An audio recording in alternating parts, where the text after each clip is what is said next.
ज्यांनी या 2 दिवसाच्या अधिवेशनामध्ये अतिशय चांगल्या प्रकारे सुनील तटकरेजींच्या नेतृत्वाखाली मार्गदर्शनाखाली असंख्य सहकाऱ्यांना बरोबर घेऊन उत्तम अशा प्रकारचं काम केलं। आपल्या राष्ट्रवादी काँग्रेस पक्षाचं नंबर 1चं कार्यालय माझ्या कर्जत शहराच्या परिसरामध्ये ज्यांनी उभं केलं त्यांच्या सर्व सहकारी सुधाकर घारे आणि त्यांची सर्व टीम, उपस्थित सर्व सन्माननीय आमदार, माजी खासदार, जिल्हाध्यक्ष, शहराध्यक्ष, सर्व सेल, अनेक सेल आहेत आपले, त्या सर्व सेलचे प्रमुख पदाधिकारी, पत्रकार मित्र, जर कोणाचं नाव राहिलेलं असेल तर कृपया त्यांनी नाराज राहू नये। ते सर्व माझे सहकारी बंधू भगिनींनो, माझ्या तरुण मित्रांनो, खरं तर 2 दिवसाचं अधिवेशन, मला बरेच दिवस सुनील तटकरेजी सांगत होते की दादा रायगडला मी एक चांगल्या प्रकारचं अधिवेशन घेऊ इच्छितो आणि त्याला तुम्ही सगळ्यांनी वेळ दिला पाहिजे।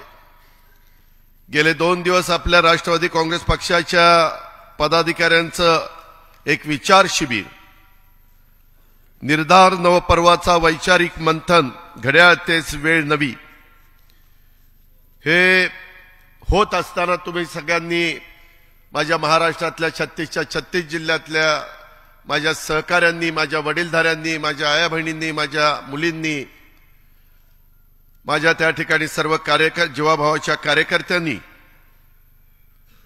जो भाग घेतला त्याबद्दल मी प्रथमतः तुम्हा सर्वांचं मनापासून अभिनंदन करतो। आणि खरोखरीच अतिशय चांगली व्यवस्था झाली। काहींनी तर नवीन जो एरिया आला तिथं त्यांना पहिल्याच दिवशी उद्घाटन केल्यासारखं त्यांना त्या रूम देण्यात आल्या, परंतु अलीकडच्या काळामध्ये जरा नवीन प्रकारचे कॉक आहेत, ते असेच उघडायचे का तसे उघडायचे का असे उघडायचे माहिती नसल्यामुळे गरम पाणी काहींना मिळालं नाही। मित्रांनो, गमतीचा भाग जाऊ द्या, पण एकंदरीत सगळ्यांचं समाधान झालं। मगाशी भुजबळ साहेब पण म्हणले की असंच मुंबईपासून जवळ आहे, तटकरे साहेब खंबीर आहेत आणि त्याच्यामुळं मधून असून अशा प्रकारची शिबिरं इथं झाली तर काय हरकत नाही।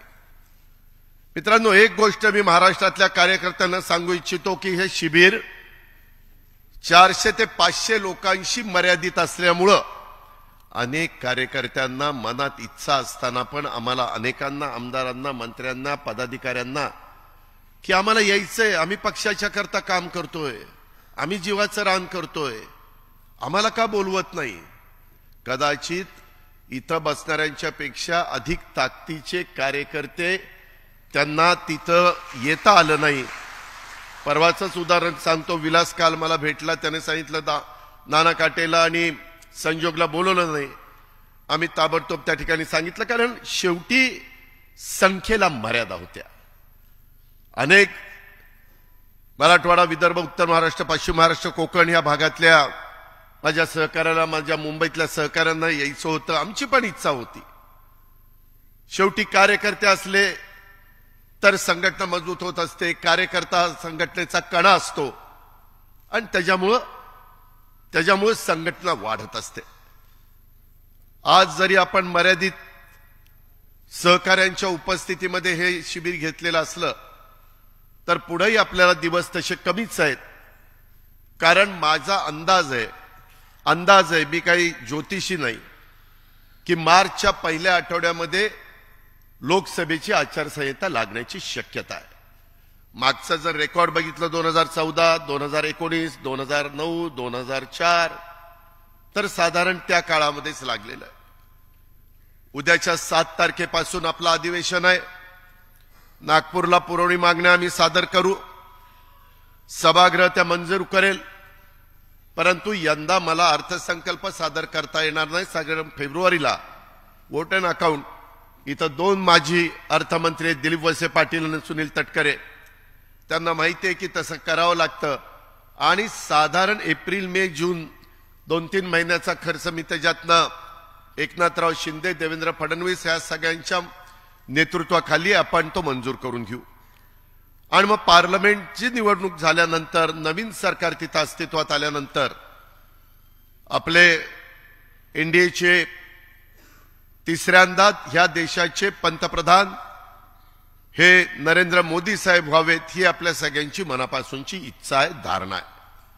आणि तशा पद्धतीनं आपल्याला सगळ्यांना काम करायचंय.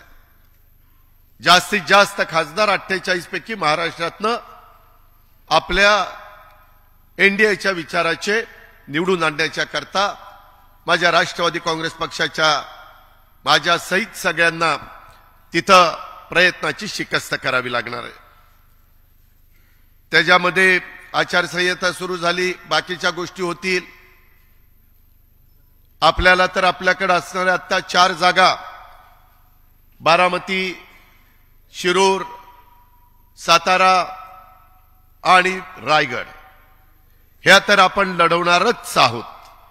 परंतु त्याच्याच बरोबर इतर पण काही जागा ज्या उभाठा म्हणजे उद्धव बाळासाहेब ठाकरे यांच्या शिवसेनेकडे आहेत, त्याच्यात पण राष्ट्रवादी काँग्रेस पक्षाची ताकद जिथं असेल तिथं भाजप आणि शिंदे साहेबांशी चर्चा करून आपल्याला सीटांचा वाटप त्या ठिकाणी करायचंय.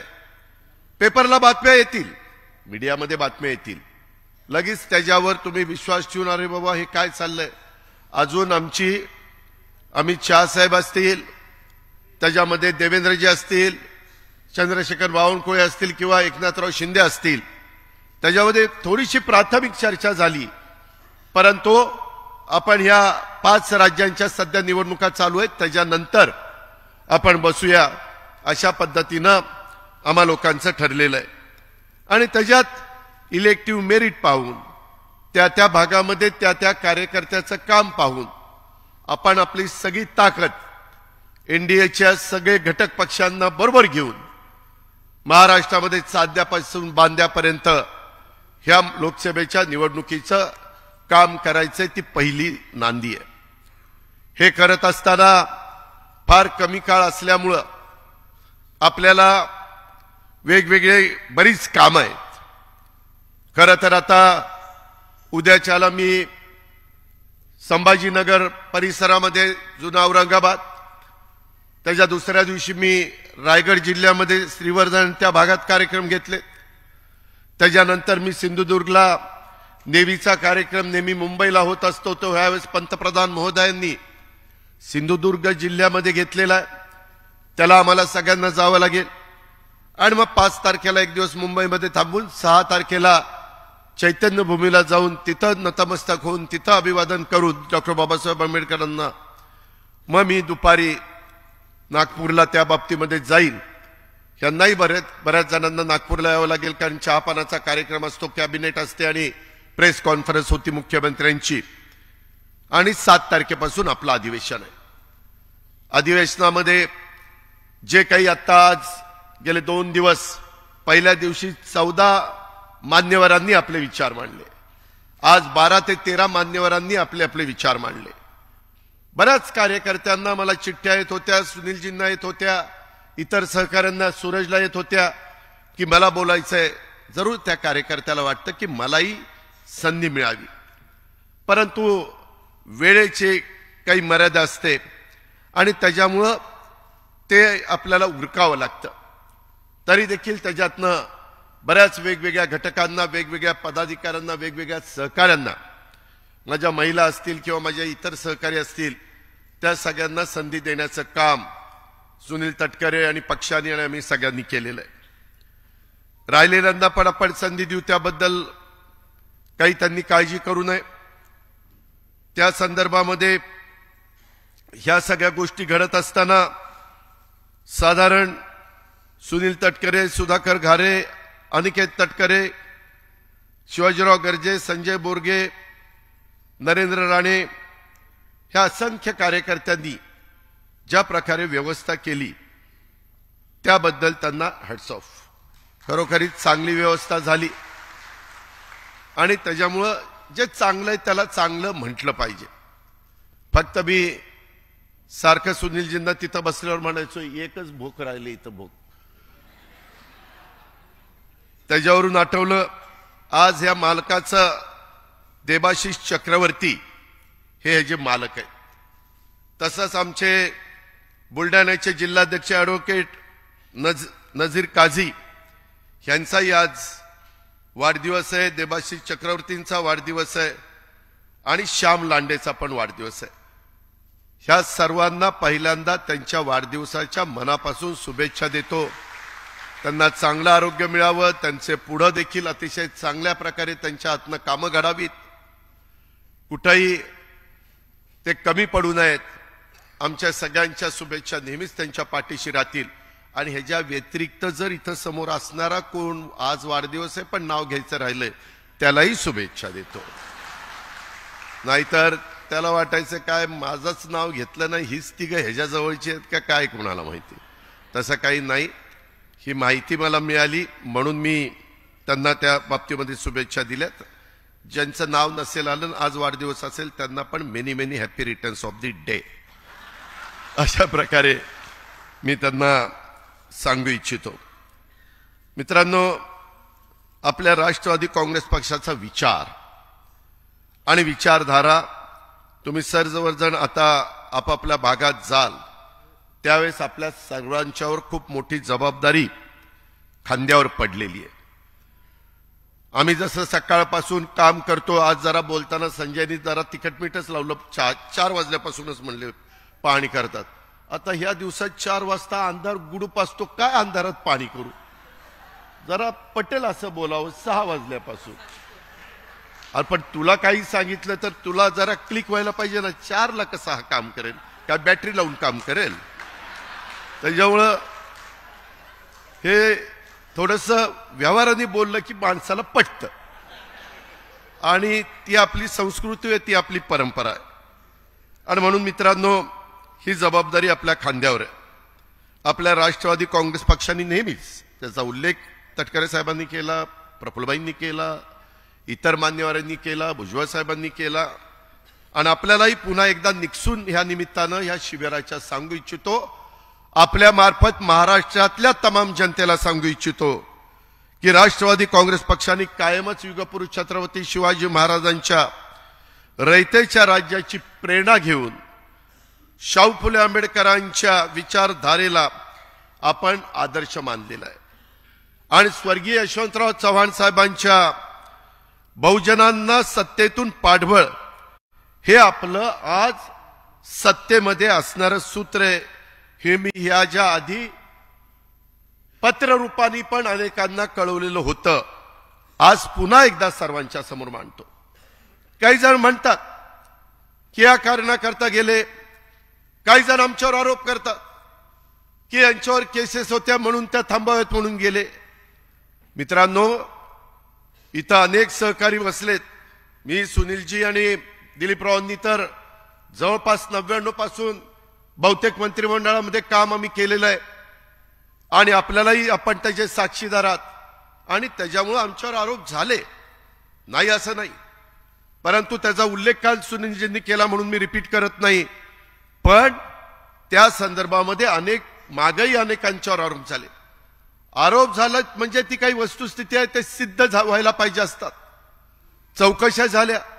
उलट माझ्यावर जे आरोप झाले त्याच्यामुळे नंतरच्या काळामध्ये जलसंपदाचं जे गती होती विकास कामांची ती रेंगाळली. आज देखील सुधारित प्रशासकीय मान्यता कुणी राज्यकर्ते येतात त्यांच्या पुढे येते तर त्याच्यामध्ये 50 कोटीची असणारा पहिलं मान्यता सुधारित सुप्रमा ज्यावेळेस येते, प्रमा असते 50 कोटीची, सुप्रमा येते 700 कोटीची. कुणी बोलत नाही का तर कॅबिनेटने मान्यता दिली. परंतु त्यावेळेस मी मान्यता द्यायचो म्हणून मला टार्गेट करण्यात आलं. माधवराव चितळ्यांच्या अध्यक्षतेखाली ती समिती होती. त्या समितीमध्ये इतर 5 तज्ज्ञ घातलेले होते. त्यावेळेसचे विरोधी पक्षनेते एकनाथ खडसेंनीच नावं दिलेली होती. फायनान्सची माणसं, जलसंपदाची माणसं, इतर माणसं देखील त्याच्यात तज्ज्ञ मंडळी घेतलेली होती. AKD जाधव आणि इतर बरेच जण होते. माधवराव चितळे यांची श्वेतपत्रिका जी काढली होती ते सगळा अहवाल आला. दुर्दैवाने त्यावेळेस आपण पहिल्या सरकारमध्ये होतो, त्यावेळेसच्या मुख्यमंत्र्यांनी दुसऱ्या सरकारमध्ये त्यांनी तो लागू म्हणजे कॅबिनेटला पण मान्यता दिली नाही, कारण काही अडचणी होत्या. आता मी सारखं मागे जात नाही, आता पुढे जायचंय. पण मी आपल्याला एक सांगतो, काही जण म्हणतात की तुमच्यावर आता असे आरोप झाले होते. अरे आरोप झाले होते, मी आज 32 वर्ष काही अपवाद वगळता मंत्रिमंडळामध्ये काम करतो. तुम्हालाही सगळ्यांना माहिती आहे, मी पाणी पुरवठा खात्याचा अनेक वर्ष मंत्री होतो. तुम्हालाही सगळ्यांना माहिती आहे, ऊर्जा खात्याचा जवळपास 10 वर्ष मंत्री होतो. हे दोघंही ऊर्जा खात्याचे मंत्री होते, पण मी पण 10 वर्ष होतो. तुम्हाला आठवत असेल, मी 2012 राज्याला त्याच्यामध्ये जे सातत्याने भारनियमन होतं त्याच्यातनं मुक्त करणार असं सांगितलेलं होतं, आणि आम्ही भारनियमनातनं महाराष्ट्राला मुक्त केलेलं होतं. आम्ही कमिटमेंट पाळतो, आम्ही बोललो तसं वागतो आणि करतो, आणि त्या पद्धतीनं ते सगळं झालं. एवढी सगळी डिपार्टमेंट बघितली. आज जवळपास 6-7 वर्ष सुरुवातीपासून मोजली तर माझ्याकडे अर्थ विभाग आहे. आज जवळपास 6 लाख कोटीचं बजेट हे अर्थ विभाग आणि प्लॅनिंग कडे त्या बाबतीमध्ये जबाबदारी असते. कधी कुठेही मी अनेक वर्ष माझ्या पुण्यातले अनेक माझे सहकारी अतुल असेल, चेतन असेल, सुनील असेल, बरेच जण आहेत, सगळे आमदार इथं बसलेत. मी कधी डीपीसीच्या संदर्भामध्ये कुणी माझ्यावर कसलाही वेडावाकडा आरोप करू शकत नाही. कुठल्याही डिपार्टमेंटच्या बाबतीत माझ्याकडे तर जीएसटी डिपार्टमेंट इतकं महत्वाचं आहे मित्रांनो, 2 लाख कोटी रुपयाच्या पर्यंत त्याचं टॅक्स गोळा होतो. काही दिवसाकरता मध्ये एक्साइज पण होतं. पण करायचं तर स्वच्छ भूमिकेतनं काम करायचं. इथं इतके आमदार बसलेत, प्रकाशराव बरेच, मी सगळ्यांची नावं राजेजी वगैरे इंद्रनील सगळ्यांची घेत नाही, पण त्यांना विचारा, ज्यावेळेस मी एखादी गोष्ट मंजूर करून देतो त्यावेळेस फार स्पष्ट भूमिका माझी त्या ठिकाणी असते. आत्ताही एक काम मला नवघरेंनी सांगितलं, त्याच्यामध्ये राजूंनी सांगितल्यानंतर मी ताबडतोब फोन लावला, सुनील तटकरेंना विचारा. त्या व्यक्तीचा, पालकमंत्र्याचा मला 1 तासाने फोन आला की दादा मंजुरी दिली. शेवटी काम व्हावं, कार्यकर्त्याला दुसरं काय पाहिजे असतं. आपण ज्या भागाचं प्रतिनिधित्व करतो तिथं विकास कामं व्हावी हीच त्याची भावना असते. ह्याच्यापेक्षा जास्त वेगळी भावना त्याची काय असते. आणि त्याच्यामुळं ह्या सगळ्या गोष्टी पार पाडत असतानाच आपण काम त्या ठिकाणी करत होतो. मित्रांनो, आज अनेकांनी, म्हणजे मी वेगवेगळ्या लोकांची सकाळपासून भाषणं फार बारकाईनं ऐकत होतो. त्याच्यामध्ये आज भाषण केलेले राजेश्वर चव्हाण, मला त्याचं ह्याचंही भाषण आठवतंय. यशवंतराव चव्हाण प्रतिष्ठानला त्याने भाषण केलं होतं. आज पण मी फार बारकाईनं ऐकत होतो. सगळ्यांनी चांगले विचार, चांगली मतं मांडली. वेळ कमी होता, परंतु कमी वेळेचं लक्षामध्ये घेऊन युसुफ पुंजानी असेल, आमच्या सुरेखाताई असतील, आमच्या आदिल फरास, अभिजित, आपल्या रवींद्र पगार, आनंद परांजपे, राजलक्ष्मीताई, सगळ्यांनी आपली आपली मतं संजयनी तिथं मांडण्याचा प्रयत्न केला. मी त्याच्या संदर्भात एवढंच सांगेन की मला सगळ्या मंत्र्यांना आज थोडीशी तब्येत बरी नसल्यामुळे भुजबळ साहेब गेले, परंतु मुश्रीफ साहेब आज 2 दिवस हे चालू आहे तिथं इलेक्शन, त्याच्यामुळं साखर कारखान्याच्या इलेक्शनमुळे ते येऊ शकले नाही. त्यांनी पहिलंच मला सुनीलजींना बाकीच्यांच्या कानावर घातलेलं होतं. पण यामध्ये एक गोष्ट त्याची पटलेली आहे. मी पण अनेकदा मंत्रालयामध्ये असतो, त्यावेळेस माझ्या इथं मंत्री असले की पहिली त्यांना एंट्री असते, की तो डायरेक्ट येतो. ते शेवटी त्यांच्याही मतात ऑफिसला लोक असतात, त्याच्यावर त्यांना लवकर मोकळं करणं मला योग्य वाटतं. त्याच्यानंतर खासदार आमदार आले तरी देखील आपण त्यांना प्राधान्याने घेण्याचा प्रयत्न करतो. गरज जरा जास्त असते, पण आपण प्रयत्न करत असतो. आता इथून पुढं माझ्या ऑफिसनी लक्षात ठेवायचंय विकास, आणि इथं डिक्ले आहे की जसं मंत्र्याला नंबर 1चं प्राधान्य, नंबर 2चं प्राधान्य खासदार आमदारांना आहे, तसं नंबर 3चं प्राधान्य राष्ट्रवादी काँग्रेस पक्षाच्या जिल्हा अध्यक्षांना तिथं राहील.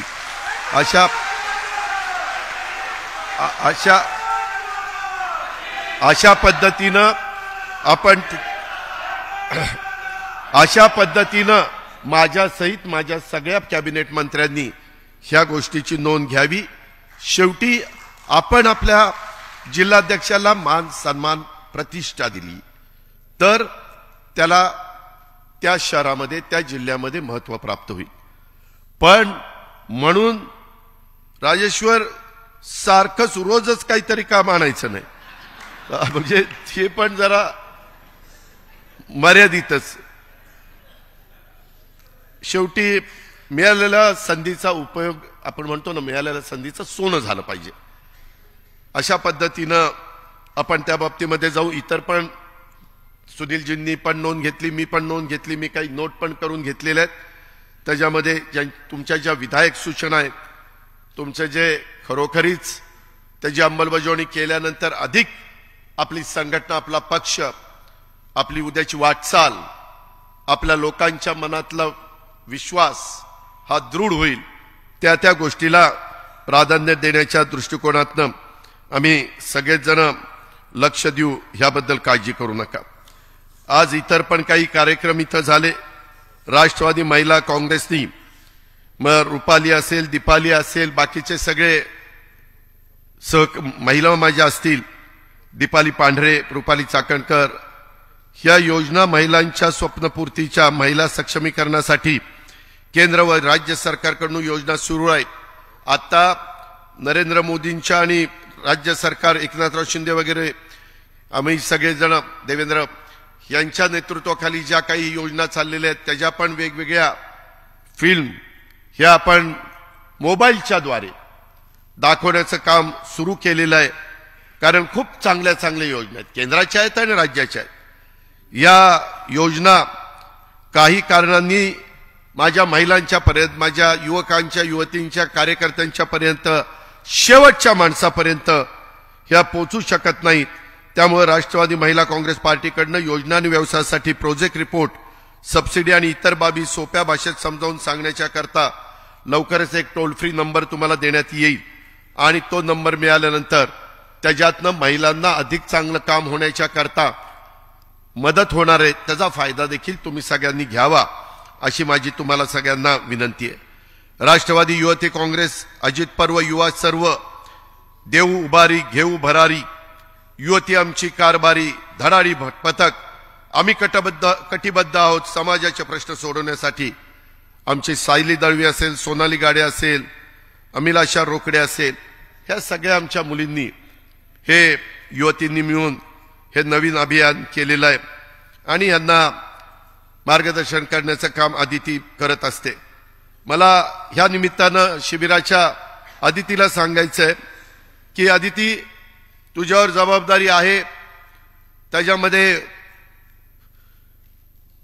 कमी काळामध्ये आपल्याला बरीच कामं करायची आहेत. मला असं वाटतं राष्ट्रवादी युवतीमध्ये जरा समन्वय साधण्याची करण्याची गरज आहे. थोडंसं वाद आहेत असं म्हणता येणार नाही, मतभेद आहेत, काही वेगळी मतं आहेत, काही वेगळी मतं आहेत, त्यांना एकत्र घेऊन बसण्याची काम करण्याची गरज आहे. आदिती, तू त्याच्यात पुढाकार घे. सध्या युवती प्रदेशची प्रभारी अध्यक्ष म्हणून त्याच्यामध्ये जबाबदारी, म्हणजे तिथं बाकीचे काम करतील परंतु त्यांना मार्गदर्शन करण्याचं काम आणि त्यांना एकसंघ ठेवण्याचं काम, त्यामध्ये मुलींना एकदम तरुणपणी आपण काय केलं पाहिजे, कसं केलं पाहिजे, त्याच्या संदर्भातलं थोडंसं गाईडलाईन मिळाली तर त्याचा फायदा जास्त चांगला होणार आहे. आणि त्याकरता आजच्या शिबिराच्या निमित्तानं ती जबाबदारी आपण आदिती तटकर यांच्यावर त्या बाबतीमध्ये देऊ. आणि त्या पद्धतीनं युवतींच्या बाबतीमध्ये आणि महिलांच्या बाबतीमध्ये देखील आज संपूर्ण मंत्रिमंडळामध्ये तू महिलांचं एकटी प्रतिनिधित्व करते, म्हणजे ही वस्तुस्थिती आहे. आणि त्याच्यामुळं तुझ्यावर त्या खात्याची पण जबाबदारी आहे. त्याच्यामध्ये इतर पण बालक पण आलेत, बाकीचे पण आलेत, आणि तुला बजेट पण त्या मानाने चांगलं असतं. काही कमी पडत असेल तर सांगा. शेवटी आपली मुलं, आपल्या महिला यांना कुठेही पैशाची कमतरता, निधीची कमतरता पडता कामा नये आणि तशा पद्धतीचं काम अर्थमंत्री म्हणून माझ्याकडनं होईल त्याला निश्चितपणे पाठबळ देण्याचं काम राज्याचे मुख्यमंत्री आणि उपमुख्यमंत्री करतील याबद्दल माझ्या मनामध्ये तीळ मात्र शंका नाही. ही पण बाब आपण सगळ्यांनी ध्यानामध्ये घेतली पाहिजे. त्याचबरोबर आपण वैद्यकीय मदत कक्ष आणि गड किल्ले संवर्धन सेल हे दोन्ही नवीन सेल सुरू केलेले आहेत. वैद्यकीय कक्षातून गोरगरीब आणि आर्थिक दुर्बल घटकातील गरजू आणि रुग्णांना मदत आणि मार्गदर्शन केले जातं. सर्व शस्त्रक्रिया, हृदयरोग संबंधित कर्करोग, जन्मता कर्णबधीर, cochlear implant, kidney transplant, bone marrow transplant अशा अनेक प्रकारचे आजार असतात. हे सर्व धर्मादाय अंतर्गत पंतप्रधान वैद्यकीय निधी किंवा आपल्या राज्याचा मुख्यमंत्री सहाय्यता निधी आणि विविध खासगी ट्रस्टद्वारे आपल्याला त्याच्यामध्ये पक्षाच्याकडनं देखील याच्यामध्ये मदत झाली पाहिजे आणि म्हणून तोही काम आपण सुरू करतोय. ह्याही गोष्टीची नोंद घ्यावी. तसंच सांस्कृतिक विभागामध्ये देखील बाबा पाटील काम करतोय. तिथं पण अनेक कलावंत आपले मेंबर झालेले आहेत. त्यांचाही उपयोग पक्षवाढीच्या करता त्यांच्या व्यापातून, त्यांच्या कामातून कसा करून घेता येईल हाही प्रयत्न आपण सगळेजण करू. ही पण ग्वाही मी आपल्या सगळ्यांना ह्या निमित्तानं देतो. जरी आपल्याकडे सध्या कोल्हापूर, पुणे, बुलढाणा, परभणी, बीड, नंदुरबार, गोंदिया हे 7 जिल्हे पालकमंत्री म्हणून असले तरी देखील परत आम्ही एकदा बसून आणखीन राहिलेल्या आपण मंत्र्यांच्यावर काही जिल्ह्याची पालकमंत्र्यांची जबाबदारी टाकणार आहोत. जिथं पालकमंत्री आपले तिथं त्या पालकमंत्र्यांनी आपल्या आपल्या कार्यकर्त्यांना सकाळी मी सूरज चव्हाण आणि युवकांना पण घेऊन बसलेलो होतो. त्यांच्याही काही समस्या आहे, प्रत्येकाच्या वेगवेगळ्या समस्या असतात आणि त्या सोडवणं आपल्याला पक्षामुळं, राष्ट्रवादी काँग्रेस पक्षामुळं एक पदही मिळालेली आहेत. त्या पदाचा वापर हा सर्वसामान्य माणसाचे प्रश्न सोडवण्याच्या करता करायचा असतो. त्याच्यामध्ये संघटनेतल्या लोकांना पण जास्त अग्रक्रमाने मदत झाली पाहिजे अशा प्रकारची देखील भूमिका ह्या निमित्तानं मी आपल्या सगळ्यांच्या समोर ठेवू इच्छितो. मित्रांनो, खूप काही वेगवेगळी भूमिका इथं मांडण्याचं काम झालं. खूप काही नवीन नवीन गोष्टी ह्याही आपल्याला त्या निमित्तानं कळाल्या आणि त्या कळत असताना मला पण, मी अनेक वर्ष संघटनेमध्ये काम करतोय, त्यावेळेस मला देखील 2004चं जे काही प्रफुल्लबाईंनी सांगितलं ते पहिल्यांदाच कळलं.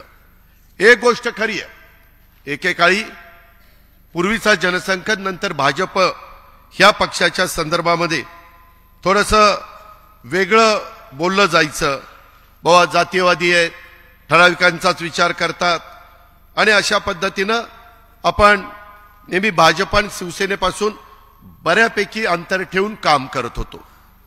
पुरोगामी विचारांच्या संदर्भामध्ये ज्या वेळेस भूमिका घेतली गेली किंवा डाव्यांनी पण भूमिका मांडली गेली त्यावेळेस नेहमी असं होत होतं. हा सुरुवातीचा काळ. आता देशाला स्वातंत्र्य मिळून 75 वर्ष होऊन गेलेली आहेत. आता काळ बदललेला आहे. काळानुरूप साधारण लोकांच्या काय भावना आहे, काय कल्पना आहे, काय अपेक्षा आहे, काय त्यांची पूर्तता केली पाहिजे हा प्रयत्न तर सगळेच करतात. वाजपेयी साहेब ज्यावेळेस पंतप्रधान झाले, अटल बिहारी वाजपेयी साहेब, त्यावेळेस एनडीएचे ते प्रमुख होते. अनेक पक्ष त्या त्यांच्याबरोबर काम करत होते. परंतु तेव्हापासून अनेकांनी, ज्याचा उल्लेख मगाशी भुजबळ साहेबांनी केला, अनेकांनी आज जरी ते स्वतःला सेक्युलर समजत असले तरी आपणही सेक्युलर आहोत. आपण आपली विचारधारा सोडलेली नाही, त्याचा उल्लेख सगळ्यांनी केला. मी माझ्या विशेषतः या शिबिराच्या निमित्तानं मुस्लिम बांधवांना सांगू इच्छितो, अल्पसंख्याक समाजाला सांगू इच्छितो की मागं देखील शिवसेनेला अल्पसंख्याक समाज फार दूरचा मानायचा. मला चांगलं माहिती, कारण आम्ही आज राजकारणात नाहीये. परंतु नंतर 2.5 वर्ष आम्हीच उद्धव ठाकरे साहेबांच्या नेतृत्वाखाली काम करत असताना आपण सरकारमध्ये निर्णय घेत होतो. त्यावेळेस 100% आपण म्हणू की पूर्व दिशा होत नाही. एका पक्षाचं सरकार आल्यानंतर होऊ शकतं, परंतु अशा वेळेस महायुतीचं किंवा महाआघाडीचं सरकार आलं तर कॉमन मिनिमम प्रोग्राम, किमान त्या ठिकाणी समान कार्यक्रम हे करावे लागतात. आणि त्याच्यातून ज्याच्यातनं आपल्या मित्रपक्षातून आपल्यात फार मतभेद आहेत ते प्रश्न आपण बाजूला ठेवतो आणि बाकीच्यांना ज्याच्यातनं महाराष्ट्राच्या सर्वांगीण विकासाला अग्रक्रम दिला पाहिजे त्या गोष्टीला आपण प्राधान्य देतो आणि तेच काम मागे 2.5 वर्ष आम्ही केलं. तेव्हाही केंद्रालाही वाटलं नव्हतं की शिवसेना काँग्रेस राष्ट्रवादी एकत्र येऊन सरकार करतील, पण झालं, शेवटी केलं गेलं. त्याच्यानंतरच्या काळामध्ये देखील आज आपण भाजप आणि एकनाथराव शिंदे आणि अशा तिघांचं सरकार केलेलं. शेवटी काही वेळेस काही निर्णय घ्यावे लागतात, पण विचारधारा सोडली का? शाहू फुले आंबेडकरांच्या संदर्भातलं जे काही त्यांनी त्यावेळेस मार्ग दाखवलेला आहे त्याच मार्गाने आपण पुढे चाललेलो आहे. त्याचा उल्लेख मी केलाय, भुजबळांनी केला, तटकऱ्यांनी केला, अनेकांनी केला. मी सगळ्यांची नावं इथं घेत बसत नाही, पण मला आपल्याला ही गोष्ट आवर्जून सांगायची आहे. आणि मी आज काही बोलत असताना आपला मूळच पक्ष आहे. 10 जून 1999 ज्यावेळेस पवार साहेबांनी, संगमाजींनी, तारिक अनवरांनी ह्या पक्षाची स्थापना केली आणि त्यावेळेस त्याचा मूळ ह्या पक्षाचं मोठा पाठिंबा हा महाराष्ट्रात होता. त्यावेळेसचे विरोधी पक्षनेते मधुकरराव पिचड आणि विरोधी पक्षनेते विधान परिषदेचे छगन भुजबळ यांनी त्याच्यामध्ये पुढाकार घेतलेला. पदमसिंह पाटील, विजयसिंह मोहिते पाटील, मधुकर पिचड आणि छगन भुजबळ हे प्रमुख म्हणून तिथं काम करत होते. आम्ही डोळ्यांनी बघत होतो. इथं समीर आहे का? समीर त्या ठिकाणी स्टेज करणं, बाकीच्या सगळ्या गोष्टीची तयारी करणं ते तिथं शिवाजी पार्कला चाललेलं होतं. पाऊस पडेल का नाही, सभा होईल का नाही, लोक येतील का नाही, अशी सगळी चर्चा चाललेली होती. परंतु सगळ्यांनी जिद्दीनं रान उठवलं. त्यावेळेस तर भुजबळ साहेबांनी किणी प्रकरण म्हणू नका, काय काय त्यांनी त्यावेळेस बाळासाहेबांना कुणी असं म्हटलं नव्हतं, अशा प्रकारच्या काही गोष्टी बोलले. मी ते बोलून कारण नसताना त्या गोष्टीला उजाळा देऊ इच्छित नाही. परंतु तो काळ त्याच्यामध्ये आम्ही नवीन होतो. मी, दिलीप वळसे पाटील, जयंत पाटील, आर पाटील, सुनील तटकरे सगळेजण आम्ही नवीन म्हणजे पहिलीच टर्म आमच्या काही थोड्या टर्म झालेल्या होत्या. आम्हाला ज्युनियर समजलं जात होतं. आम्ही पण थोडंसं बाजूला असायचो आणि तेव्हापासून पक्षाचे काम अनेकांनी केलं ज्याचा उल्लेख काल करण्यात आला. त्याच्यामध्ये भुजबळ साहेब पहिले प्रांताध्यक्ष असू द्या, नंतर बबनराव पाचपुते असतील, आर पाटील असतील, अरुणभाई गुजराती असतील, त्याच्यामध्ये मधुकरराव पिचड असतील, भास्करराव जाधव असतील किंवा सुनील तटकरे असतील आणि नंतर हे जयंत पाटील साहेब. बरं, षणमुखानंद हॉलच्या मीटिंगमध्ये मी स्वतः बोललो ना किंवा मी जरी प्रांताध्यक्ष किंवा संघटनेचा पदाधिकारी त्या काळामध्ये झालो नसलो तरी तुम्हालाही माहिती आहे, महाराष्ट्रालाही माहिती आहे की संघटनेचं काम कोण करत होतं. अनेक ठिकाणी संघटनेच्या जागा म्हणजे जिल्ह्याचे कार्यालय, जिल्ह्याचे इमारती ह्याच्यामध्ये भुजबळ साहेबांनी नाशिकचं केलं, बबनराव पाचपुत्यांनी नगरचं केलं, परंतु बाकीच्या अनेक इमारती उभ्या करण्याचं काम हे मी आणि माझ्या इतर पण सहकाऱ्यांनी केलं. याबद्दल दुमत असण्याचं कारण नाही. शेवटी संघटना मजबूत झाली पाहिजे. आम्ही पण वेळ द्यायचो, तिथेही जनता दरबार करायचो, सगळ्या काही गोष्टी करायचो. मी त्या दिवशी सांगितलेलं होतं की मी आता विरोधी पक्ष नेते पण सोडतो, द्या माझ्यावर जबाबदारी. अशा पद्धतीची भूमिका आपण त्या बाबतीमध्ये मांडली. त्याच्यामध्ये कुठं गैर केलेलं नाही. इथं प्रकाश सोळंकी समोर बसलेले, मी जे बोलतो ना ह्याच्यातले एक अक्षर मी चुकीचं आणि खोटं बोलणार नाही. काय कारण आहे? आपला परिवार आहे, आपलं एक कुटुंब आहे आणि त्याच्यामुळे आपण आपल्या घरामध्ये खरं बोललं पाहिजे. त्यामध्ये ज्यावेळेस मी, तुम्हाला सगळ्यांना माहिती आहे, देवेंद्र फडणवीसांच्या बरोबर सरकार केलं त्याचा उल्लेख प्रफुल्लबाईंनी केला. आता ते पुन्हा काढत बसत नाही कारण आपल्याला इतर बरेच प्रश्न आहेत. आता झालं गेलं, गंगेला मिळालं. त्याच्यामध्ये प्रकाश सोळंकी साहेब नाराज झाले. त्यांना सरकारच्या मंत्रिमंडळामध्ये यायचं होतं आणि अशोक डग, मी, प्रकाश सोळंके आणि जयंत पाटील, काही वेळेला धनंजय मुंडे अशा आमच्या मीटिंग तिथं होत होत्या. प्रकाशराव राजीनामा देण्याच्या त्यावेळेसची बातमी काढून बघा, त्यांनी राजीनामा देण्याचा निर्णय घेतलेला होता, बातम्यात होतं. आम्ही म्हणलो आत्ताच सरकार आलंय, एवढी टोकाची भूमिका प्रकाशराव घेऊ नका. त्यांचं म्हणणं होतं की मी काय पक्षाच्या करता कमी केलं. मागच्याही टर्म मध्ये तुम्ही मला मधीच शेवट 6 महिने का वर्षभर 1.5 वर्ष असं आधीच काढून टाकलं. काय कारण काय, पक्षाने ही भूमिका माझ्याबद्दल काय घेतली हे मला कळलं पाहिजे. आणि आता पक्षाला सत्तेवर आलेला आहे, मंत्रिपद मिळतात, मला आता मिळायला पाहिजे. रास्त मागणी त्यांची होती. शेवटी मी ते आणि जयंत पाटलांनी तिथल्या एका चेंबरमध्ये नेलं आणि खूप त्यांना समजून सांगितलं, असं करू नका. पहिल्याच मंत्रिमंडळाच्या सुरुवातीला मिठाचा खडा लागणं बरोबर नाही, वगैरे वगैरे वगैरे वगैरे. नंतर मग मी आणि जयंत पाटलांनी त्यांना शब्द दिला कार्याध्यक्षपदाचा तिथं राष्ट्रवादी भवनमध्ये. आणि जयंत पाटलांनी काय सांगितलं आपल्याला की 1 वर्ष मी अध्यक्ष राहतो, 1 वर्षांनी तुम्ही कार्याध्यक्षाचा अध्यक्ष व्हा, बरोबर ना, आणि संघटनेची जबाबदारी तुम्ही पार पाडा. ते प्रकाशरावांनी ऐकलं. तर ठीक आहे, तसं म्हणत असाल तर कुठली का होईना मला जबाबदारी द्या, मला काम करायचं. आणि हे मी सांगतोय 2019 का 19च. त्याच्यानंतर 1 वर्ष झालं. मी म्हणलं जयंतराव आपण शब्द दिला राव त्यांना. नाही दिलाय, परंतु वरिष्ठ म्हणतायत दुसरं. म्हणलं वरिष्ठांना सांगा ना, नको मला बाद झालं, मला मंत्रिपद आहे त्यालाच मला वेळ देता येत नाही. कारण जलसंपदा खात्याचं मोठी जबाबदारी होती. जलसंपदा खातं काय साधं सुद्धा खातं नाही, परंतु ते असंच पुढं ढकलत अजून चाललेलंच आहे. म्हणजे हे बरोबर नाही. माझं काय म्हणणं आहे, एकदा तुम्ही शब्द दिला ना, एखादा महिना पुढं मागे ठीक आहे ना, शब्द देताना 10 विचार करून शब्द द्या ना. पण ह्या पद्धतीनं कार्यकर्त्यांना त्याच्यामध्ये कुठंतरी नाराज करायचं हे मला अजिबात आवडत नाही. आणि त्या गोष्टी देखील तेव्हा झाल्या. परंतु नंतर संघटनेच्या करता, पक्षाच्या करता त्यांनी मनाचा मोठेपणा दाखवला. आतापर्यंत आपण इथपर्यंत पोहोचलेलो आहे. पण या बारीक बारीक गोष्टी असतात त्या साठत जातात आणि त्याच्यातनं ह्या सगळ्या गोष्टी पुढं मग त्या निमित्तानं येत असतात. मित्रांनो, आज इथं हे सगळं होत असताना मला युवकांना आणि माझ्या राष्ट्रवादीच्या विद्यार्थी संघटनेला सांगायचं, आपल्याला दिवस कमी आहेत.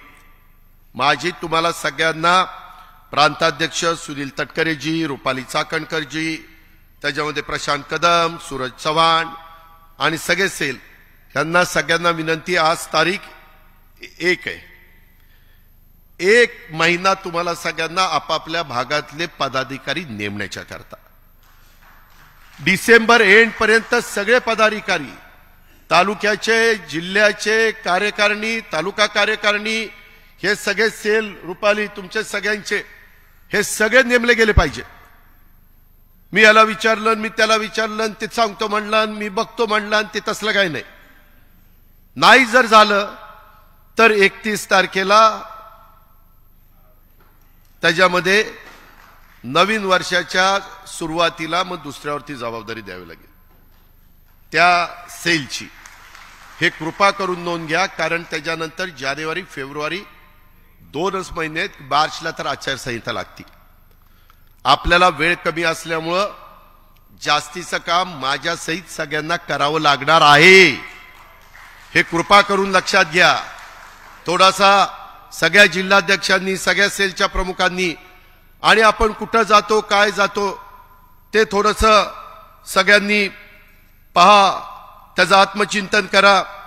मला त्या संदर्भामध्ये सगळ्यांना एक विनंती करायची की सध्या आपलं इकडं कार्यालय मंत्रालयाच्या समोर आलेलं आहे आणि त्याच्यामध्ये मी एक बघतोय, अलीकडं फ्रंटलचे अध्यक्ष राज्यात फिरताना खरं तर दिसले पाहिजेत, परंतु फ्रंटलचे अध्यक्ष दररोज मुंबईच्या कार्यालयामध्ये बहुतेक असतात. काय काम आहे तिथं? असतं ना, काम असतं. मी पण ठरवलंय, मी हे सगळं ऐकलं ना, मी ठरवलं आता सोमवार, मंगळवार, बुधवार 3च दिवस मुंबईला द्यायचे. एक दिवस पुण्याला जायचो, कारण पालकमंत्र्यांनी तिथं 18 आमदार आहेत, 3.5 खासदार आहेत, त्याच्यामुळे तो बेस आहे. आम्ही मागच्या वेळेस 10 आणि 2 12 आणि 2 आमदार 700 मतांनी गेला आणि 1,500 मतांनी गेला. नाही तर जवळपास 14 आमदार आपण तिथून निवडून आणलेले होते. ही आपली तिथली परिस्थिती आहे. त्याच्यामुळे मी ज्यावेळेस महाराष्ट्राच्या कानाकोपऱ्यामध्ये जाईल, बाकीचे म्हणले अरे तुझं काय पुण्याचं बघ ना, त्यावेळेस मला बोट दाखवलं तर माझ्या जिल्ह्याचं चांगली परिस्थिती असली पाहिजे. हीच गोष्ट लागू सगळ्यांना इथं बसणाऱ्यांना होती, मंत्र्यांना. त्या प्रकारची नोंद कृपा करून त्यांनी घ्यावी आणि संघटनेच्याही लोकांनी एखादा दिवस आठवड्यातनं आला काही महत्वाचं. बरं, आता आपण व्हिडिओ कॉन्फरन्सिंगच्या द्वारे बोलू शकतो, फोनच्या द्वारे देखील आपल्याला सगळं काही त्या ठिकाणी बोलता येऊ शकतं. आणि माझी आपल्याला सगळ्यांना सांगणं आहे की ओबीसी, कामगार, डॉक्टर, लिगल, माजी सैनिक, ज्येष्ठ नागरिक, ग्रंथालय, सांस्कृतिक, सामाजिक न्याय विभागात पदाधिकाऱ्यांना जिथं संधी देता येत नाही तिथंही संधी दिली गेली पाहिजे. विविध सामाजिक संघटना आणि सांस्कृतिक संघटनांना आपल्या पक्षाशी जोडण्याचं पण काम केलं पाहिजे. तुम्ही म्हणाल कुणाला? उदाहरणार्थ सार्वजनिक गणेश मंडळ, गणपती मंडळ, गणेश मंडळ, दहीहंडी मंडळ, तरुण मित्र मंडळ, महिला मंडळ, माथाडी युनियन, एसटी कर्मचारी संघटना, शिक्षक संघटना, रिक्षा चालक मालक संघटना, कामगार संघटना, फेरीवाला संघटना, विविध पत्रकार संघटना, बँक कर्मचारी युनियन, ओला उबेर टॅक्सी चालक मालक संघटना, आयटी कर्मचारी संघटना, शासकीय निमशासकीय खाजगी संस्थांच्या मधील कर्मचारी संघटना, ग्रामसेवक संघटना, तलाठी संघटना, अंगणवाडी सेविका संघटना, आशा सेविका संघटना, कंत्राटी कर्मचारी संघटना, विनाअनुदानित शिक्षक संघटना, शिक्षक संस्था चालकांची संघटना, टोल नाका कामगार संघटना, विविध जातीच्या संघटना, आरटीआय कार्यकर्ते, विविध एनजीओज, अशा समाजातील सर्व संस्था घटकांशी संघटनांशी आपला संपर्क आला पाहिजे. सोशल मीडियाला पण आज का काल कोणतरी बोलत असताना अनन्यसाधारण महत्व प्राप्त झालेलं. आम्ही राजकारणात आलो तेव्हा सोशल मीडिया नव्हता, मोबाईल नव्हता, काही नव्हतं. तो काळ आणि आताचा काळ ह्याच्यामध्ये जमीन आसमानाचा फरक आहे. त्याच्यावर सोशल मीडियाचा पण पुरेपूर फायदा घेतला गेला पाहिजे. या संघटनांच्या प्रमुख नेत्यांच्या समोर बैठका आयोजित करून समाजातील विविध प्रवाहांच्या सोबत कार्यकर्त्यांनी, पक्ष संघटनेच्या प्रमुखांनी स्वतःला जोडून घेतलं पाहिजे. पक्ष वाढतो म्हणजे भाषण देऊन पक्ष वाढत नाही. त्याला कष्ट, मेहनत घ्यावी लागती. त्याच्यात मनाचा दिलदारपणा, मोठेपणा दाखवावा लागतो.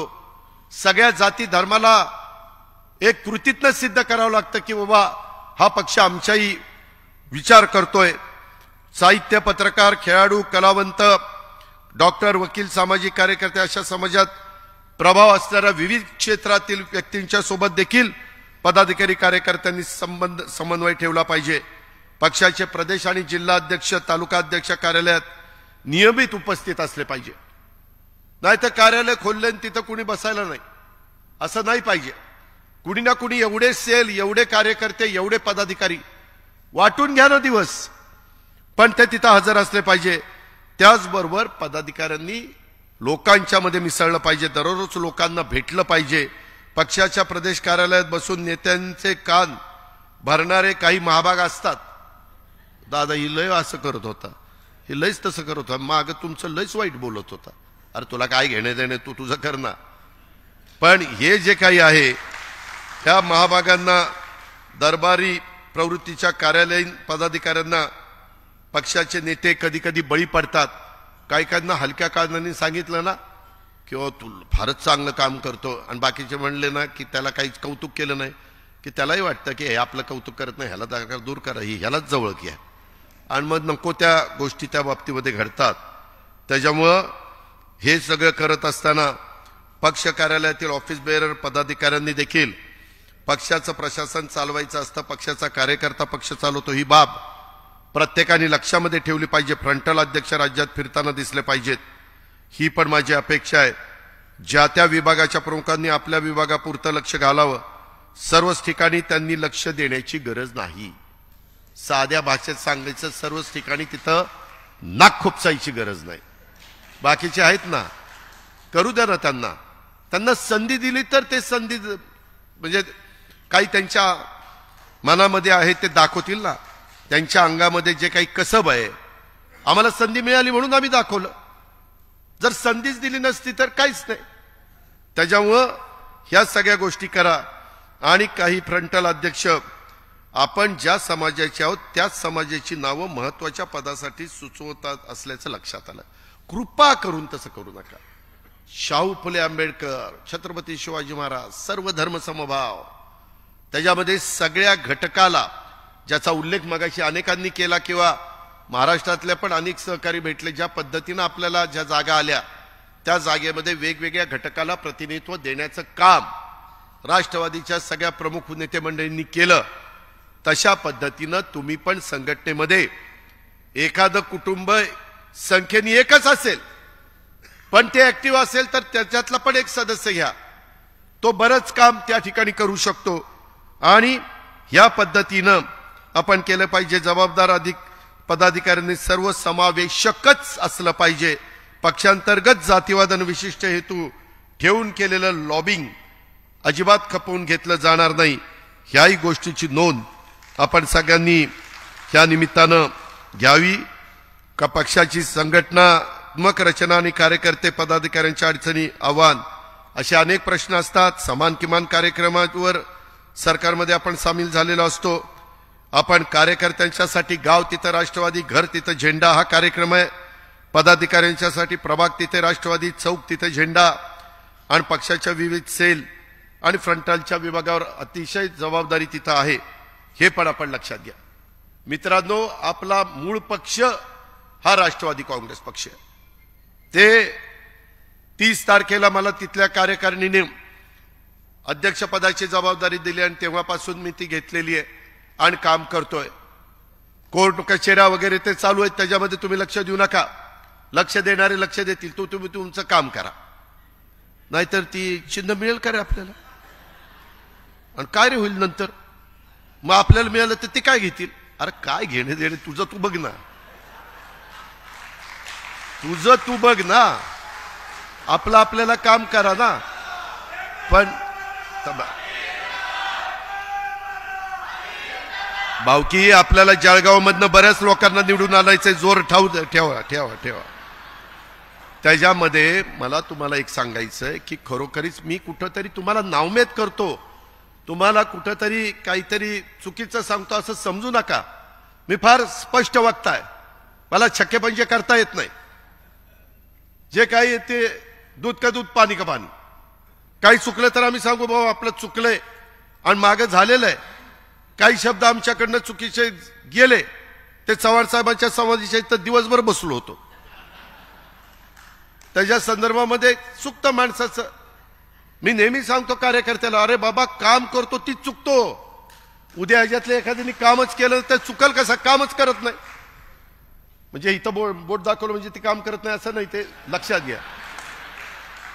जो काम करत नाही तो चुकतच नाही. आम्ही 100 कामं केली तर 2, 4, 5 चुका देवीदासची होणार ना. त्याच्यामध्ये चुकीचं काय? पण आमच्या लक्षात आणून दिलं. आमचे दिलीप मोहिते लगेच लक्षात आणून देतात, आजी तिथं असं झालं. लगेच मी दुरुस्त करायचा प्रयत्न करतोय. म्हणजे गमतीचा भाग जाऊ द्या, पण बाबांनो हे करावं लागतं. हे त्याच्यात आपला स्वतःचा कमीपणा काही नाही. रोज माणूस नवीन शिकण्याचा प्रयत्न करत असतो. सर्व गुण संपन्न शिकून कुणीच आईच्या पोटात जन्माला येत नाही. रोज नवीन. कधी कधी माझ्या वयाच्या पेक्षा तरुणबाण 22-25 वर्षाची युवती किंवा युवक हा जास्त बुद्धिमान असू शकतो. आपण मान्य केलं पाहिजे की ठीक आहे तो जास्त बुद्धिमान आहे. आणि एखादा सल्ला त्याला विचारायची वेळ आली तर कमीपणा वाटण्याचं कारण नाही. घ्यायचा सल्ला काय बिघडतंय? त्याच्या संदर्भामध्ये उलट आपल्या ज्ञानामध्ये भर पडते.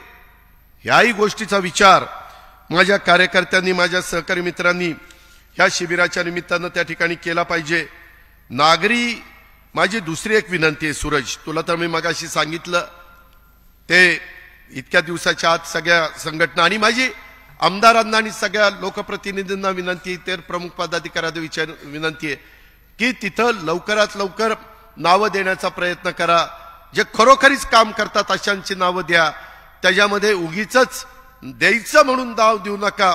त्याने काम केलं पाहिजे, पुन्हा नाही काम केलं तर मला त्यांना काढावं लागेल आणि ते काढण्याची नामुष्की ही माझ्याकडं. काय रे कुठं लावलं होतं? काय बाबा कुठं लावल सांगता येत नाही.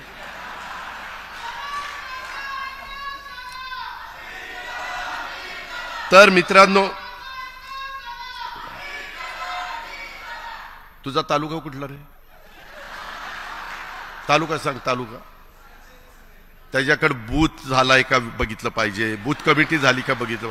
मी सांगतो, जे सर्वात जास्त बीएमबीच्या देठापासून ओरडतात ना, समजावं ह्याचं नुसतं मोकळं एक मागचं काही नाही त्याचं, पण आपला आवाजाने नेत्याला कळावं. ती गाडीचं दार उघडतो, बसा चला चला, की समजावं ह्याचं काय रे नाही. गावात ह्याला कुत्र विचारत नाही ही माणूस आहे. शपथ गळ्याच्या खोटं बोलत नाही. मी नेहमी कार्यकर्त्यांना सांग, अरे तुझं नाही म्हणत, तू बस खाली.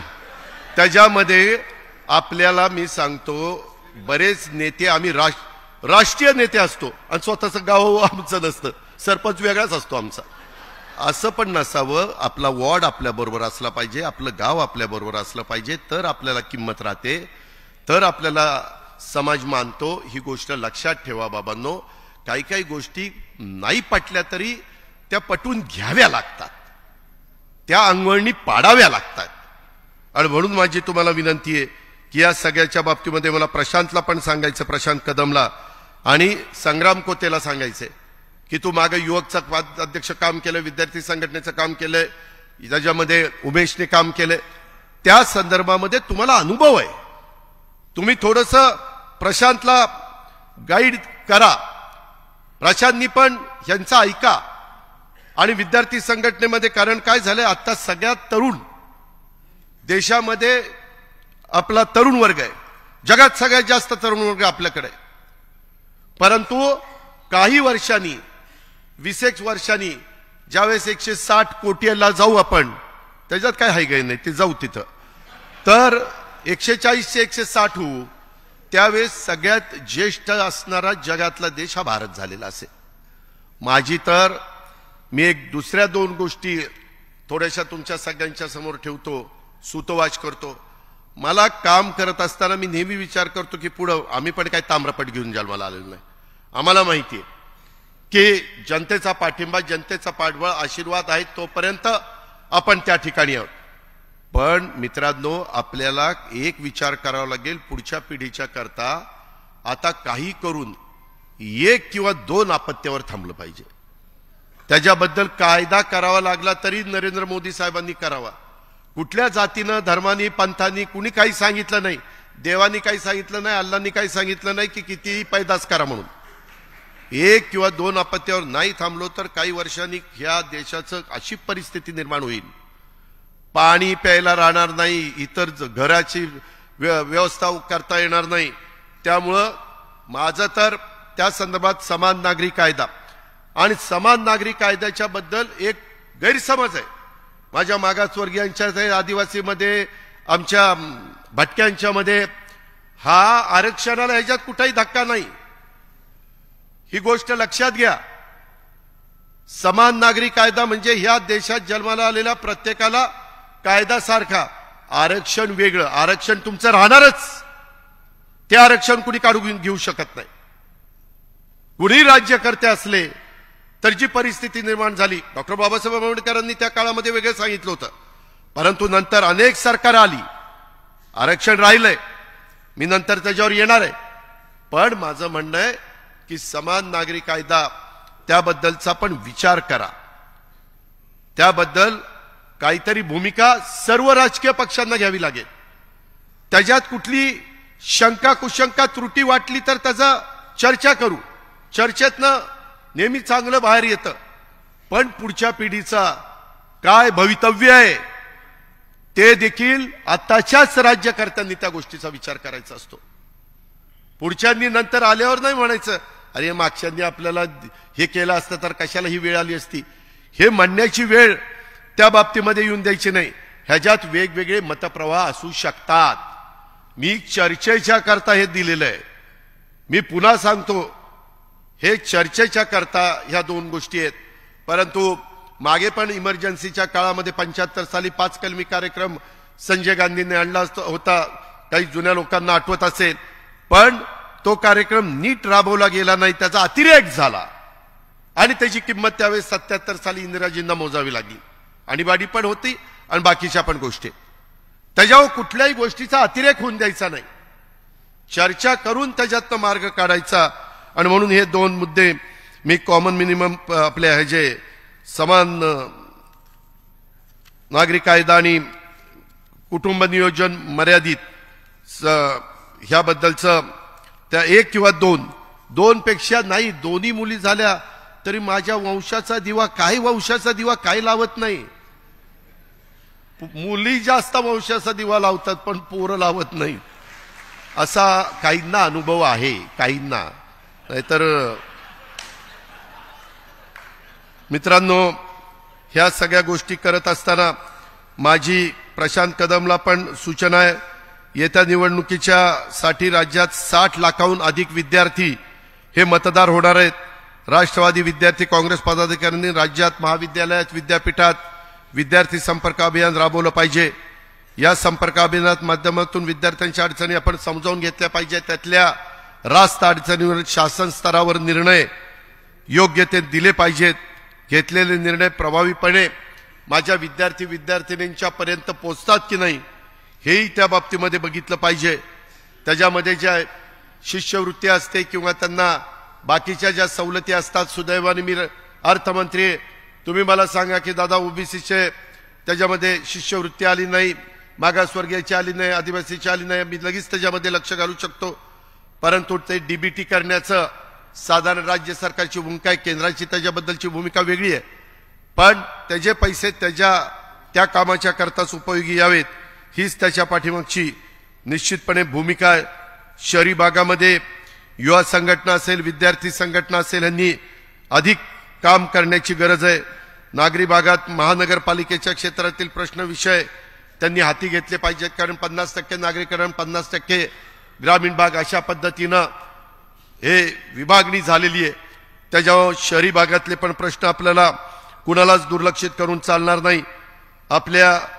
त्याच्यामध्ये आपले बहुतांशी पदाधिकारी राज्याचा दौरा करताना त्यांच्या फ्रंटल किंवा सेलचे फक्त मेळावे घ्यायला सांगतात. मेळाव्यापेक्षा सध्या आवश्यकता लोकाभिमुख उपक्रमाची आहे. विद्यार्थी दशेतच एखादा विद्यार्थी एखाद्या विचारांशी जोडला गेला तर अनेक वर्ष तो त्या विचारांवर ठाम राहतो.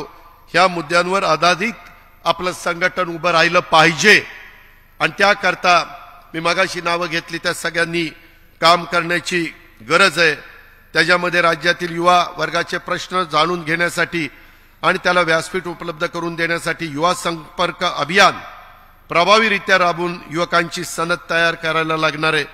आणि त्यात शासन स्तरावर हाताळण्यात येणारे प्रश्न सोडवण्याच्या करता मी किंवा युवक कल्याण संजयकडे आहे, बनसोडेकडे, ते डिपार्टमेंट आपल्याकडे आहे, त्या डिपार्टमेंटचा उपयोग आपल्याला करून घेता येणार आहे.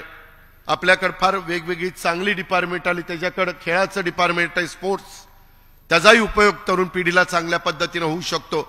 आणि त्यामुळे ह्या सगळ्याचा किंवा आज आणि काल 2 दिवस शिबिराच्या निमित्तानं ज्या काही सूचना वेगवेगळ्यांनी केलेल्या आहेत त्याच्याही संदर्भातलं शिवाजीराव टिप्पण करून माझी दर मंगळवारी मंत्र्यांची जी बैठक असते त्याच्यामध्ये आपण हेही जबाबदारी आणि त्याचं अवलोकन पण करू किंवा दिलेली जबाबदारी ते पार पाडतात की नाही अशा पद्धतीनं पुढे जाण्याचं काम करू. पक्ष संघटना हे जर पक्षाचं शरीर असेल तर कार्यकर्ता हा पक्षाचा आत्मा असतो आणि पक्षाची संघटनात्मक रचना, कार्यकर्ते, पदाधिकाऱ्यांच्या अडचणी, आव्हानं हे सगळे प्रश्न आपल्याला सोडवायचे असतात. पक्ष संघटनेत सातत्यपूर्ण नियमित कार्यक्रम असले पाहिजे. तेही कार्यक्रम आता आम्ही तयार करतो. 31 डिसेंबर पर्यंत तुम्ही पदाधिकारी नेमा, ते कार्यक्रम तुम्हाला दिल्यानंतर ते कार्यक्रम राबवा. कार्यक्रमातनं माणसं जोडली जातात, कार्यक्रमातनं संघटनेला पण बळकटी येते. कार्यक्रमातनं आता परवा आमच्या घाऱ्यांचा एक कार्यक्रम होता, त्या कार्यक्रमाच्या निमित्तानं दिमागदार कार्यक्रम झाला. तो कार्यक्रम बघून काही कार्यकर्त्यांनी, सुधाकर घारेंचा, काही कार्यकर्त्यांनी लगेचच शेतकरी कामगार पक्षातनं आपल्या पक्षामध्ये इथंच बाहेर पक्षप्रवेश केला. म्हणजे शेवटी आपल्याला हे सगळं करावं लागणार आहे. आणि तुम्ही लोकांना सांगा, मी पण या निमित्तानं जनतेला सांगू इच्छितो, आम्ही कुठंतरी काहीतरी पाहिजे म्हणून इथं आलेलो नाहीये. सत्तेमध्ये येऊन सत्तेच्या माध्यमातून बहुजनांच्या पर्यंत त्यांचे प्रश्न सोडवण्याचं काम झालं पाहिजे. सर्व जाती धर्माच्या लोकांना न्याय देता आला पाहिजे. तिथं कुठेही कुठली अडचण येता कामा नये. हा त्याच्यातला महत्वाचा बाब आहे. ही पण बाब तुम्ही सगळ्यांनी लक्षामध्ये घेतली पाहिजे. शासनाच्या विविध लोकोपयोगी निर्णयाची माहिती उत्तम कॉन्टेंटच्या माध्यमातून प्रभावीरित्या तरुणांच्या पर्यंत पोहोचवण्याचं काम देखील हे सोशल मीडियाच्या सेलची यंत्रणा त्यांनी केलं पाहिजे. वैद्यकीय शिक्षण आणि आरोग्य विभागाच्या मदतीनं देखील विद्यार्थी वर्गाची मोफत आरोग्य तपासणी हेही कार्यक्रम माझ्या प्रशांत कदम आणि सहकारी मित्रांनी त्याच्यामध्ये राबवले पाहिजे. अशा प्रकारचं माझं त्यांना सगळ्यांना सांगणं आहे आणि तशा प्रकारची माझी त्यांना सूचना देखील आहे. हे पण आजच्या या शिबिराच्या समारोपाच्या भाषणाच्या निमित्तानं मी आपल्या सगळ्यांना सांगू इच्छितो. मित्रांनो, इतर पण अनेक वेगवेगळ्या प्रकारचे मुद्दे आहेत. उदाहरणार्थ कालच्या पावसामुळं त्याच्यामध्ये पुन्हा एकदा राज्यातल्या माझ्या बळीराजाचं, माझ्या शेतकऱ्यांचं मोठं नुकसान झालेलं आहे. तिथं मदत पुनर्वसन मंत्री पण फिरतायत, बाकीचे मंत्री पण फिरतायत, आमचे शिवसेनेचे पण फिरतायत, भारतीय जनता पक्षाचे पण फिरतायत. आजचं अधिवेशन संपलं की पुन्हा राहिलेल्या ठिकाणी पण जाण्याचं काम आम्ही सगळेजण त्या बाबतीमध्ये करू. या शेतकऱ्यांना केंद्राकडनं अधिकाधिक मदत कशी मिळवून देता येईल आणि राज्यातील पायाभूत विकासासाठी केंद्र सरकारकडनं जास्तीत जास्त निधी हा आपल्याला कसा आणता येईल, त्या कमिटीचे अध्यक्ष अमितभाई शाह आहेत. त्यांनाही भेटून मुख्यमंत्री मी, देवेंद्रजी, त्यांनाही आम्ही सांगू आणि ह्या अडचणीमध्ये असणाऱ्या माझ्या कष्टकाराला, माझ्या शेतकऱ्याला मदत करण्याचं आम्ही ठरवलेलं आहे. पंचनामे सुरू आहेत. परवाच कॅबिनेटमध्ये तशा प्रकारची चर्चा आम्ही सगळ्यांनी केलेली आहे आणि नागपूरच्या अधिवेशनामध्ये 2-3 दिवसांनी, 4 दिवसांनी त्याच्या संदर्भातल्या बाकीच्या गोष्टी, पीक विमा उतरवलेला आहे, त्याच्यामध्ये कृषी मंत्री इथं आहेत. 1 रुपयामध्ये पीक विमा उतरून बाकीचे हजारो कोटी रुपये राज्य सरकारने आणि केंद्र सरकारने मिळून त्या माझ्या शेतकऱ्याचे भरलेले आहेत. आणि असं नुकसान झाल्यानंतर त्याला विम्याचे पैसे कसे मिळतील, त्याकरता त्याला कुठं टोकाची भूमिका घ्यावी लागणार नाही. अशा प्रकारचं देखील काम आपण सगळेजण मिळून करतोय. राज्यामध्ये सत्तेत सहभागी होताना महायुती सरकारला किमान समान कार्यक्रमावर आधारित आपण सगळ्यांनी पाठिंबा दिलेला आहे. सर्वांची साथ, सर्वांचा विकास हा एकच नारा प्रत्यक्षात आणण्यासाठी आपण राज्याच्या सत्तेमध्ये सहभागी झालेलो आहे. महाराष्ट्र हा सर्व जाती, धर्म, भाषा, पंथ, प्रांताच्या लोकांच्या असून इथं सर्वांचं हित जपलं पाहिजे. इथं कोणावर अन्याय होता कामा नये, हीच खबरदारी आम्ही सगळेजण घेतोय. सर्व धर्म समभाव भारतीय संविधानाचा आत्मा आहे आणि संविधान आणि सर्व धर्म समभावाच्या विचारांशी राष्ट्रवादी काँग्रेस पक्ष कुठल्याही परिस्थितीमध्ये तडजोड करणार नाही. हे पण मी अतिशय निक्षून राज्यातल्या जनतेला आणि माझ्या पण जीवाभावाच्या सहकाऱ्यांना सांगू इच्छितो. त्याच्यामध्ये राज्य आपल्या राष्ट्रवादी काँग्रेस पक्षाचा प्रत्येक पदाधिकारी आणि कार्यकर्ता विचारशील असला पाहिजे. त्याचबरोबर या पुढील काळामध्ये त्यानं कृतीशील होऊन काम करावं. विचारांना कृतीची जोड ही आपल्याला द्यावी लागेल अशी अपेक्षा आमची सगळ्यांची आहे. तसं झालं तरच राष्ट्रवादी काँग्रेस पक्षाचा कार्यकर्ता आणि आपला पक्ष पुढे जाणार आहे याची जाण आणि याचं भान या पुढील काळात आपण सगळ्यांनी काम करत असताना ठेवलं पाहिजे. राज्यामध्ये आपल्या विचाराचे सर्वात जास्त मोठ्या संख्येने कसे उमेदवार निवडून येतील या सर्व उमेदवारांचं बाकीच्या बाबतीत मोदी ग्रामपंचायतीचा उल्लेख झाला. ग्रामपंचायतीचे पण निकाल बरे लागलेले आहेत, परंतु त्याच्यातनं हुरळून जाण्याचं कारण नाही, त्याच्यातनं खूप काही आपल्याला पाठिंबा असं समजण्याचं कारण नाही. अजून आपल्याला काम करावं लागेल, कारण पुढे स्थानिक स्वराज्य संस्था आल्या, तर त्या चिन्हावर लढल्या जाणार आहेत आणि त्याच्यामुळं आपण त्या बाबतीमध्ये अधिक लक्ष देऊन काम करण्याची गरज आहे, हे पण आपल्याला सगळ्यांना या निमित्तानं सांगायचंय. धर्मनिरपेक्षता, पुरोगामित्व हा आपल्या पक्षाचा आत्मा आहे, हे पण मी सतत तुम्हाला सगळ्यांना सांगण्याचा प्रयत्न करतोय.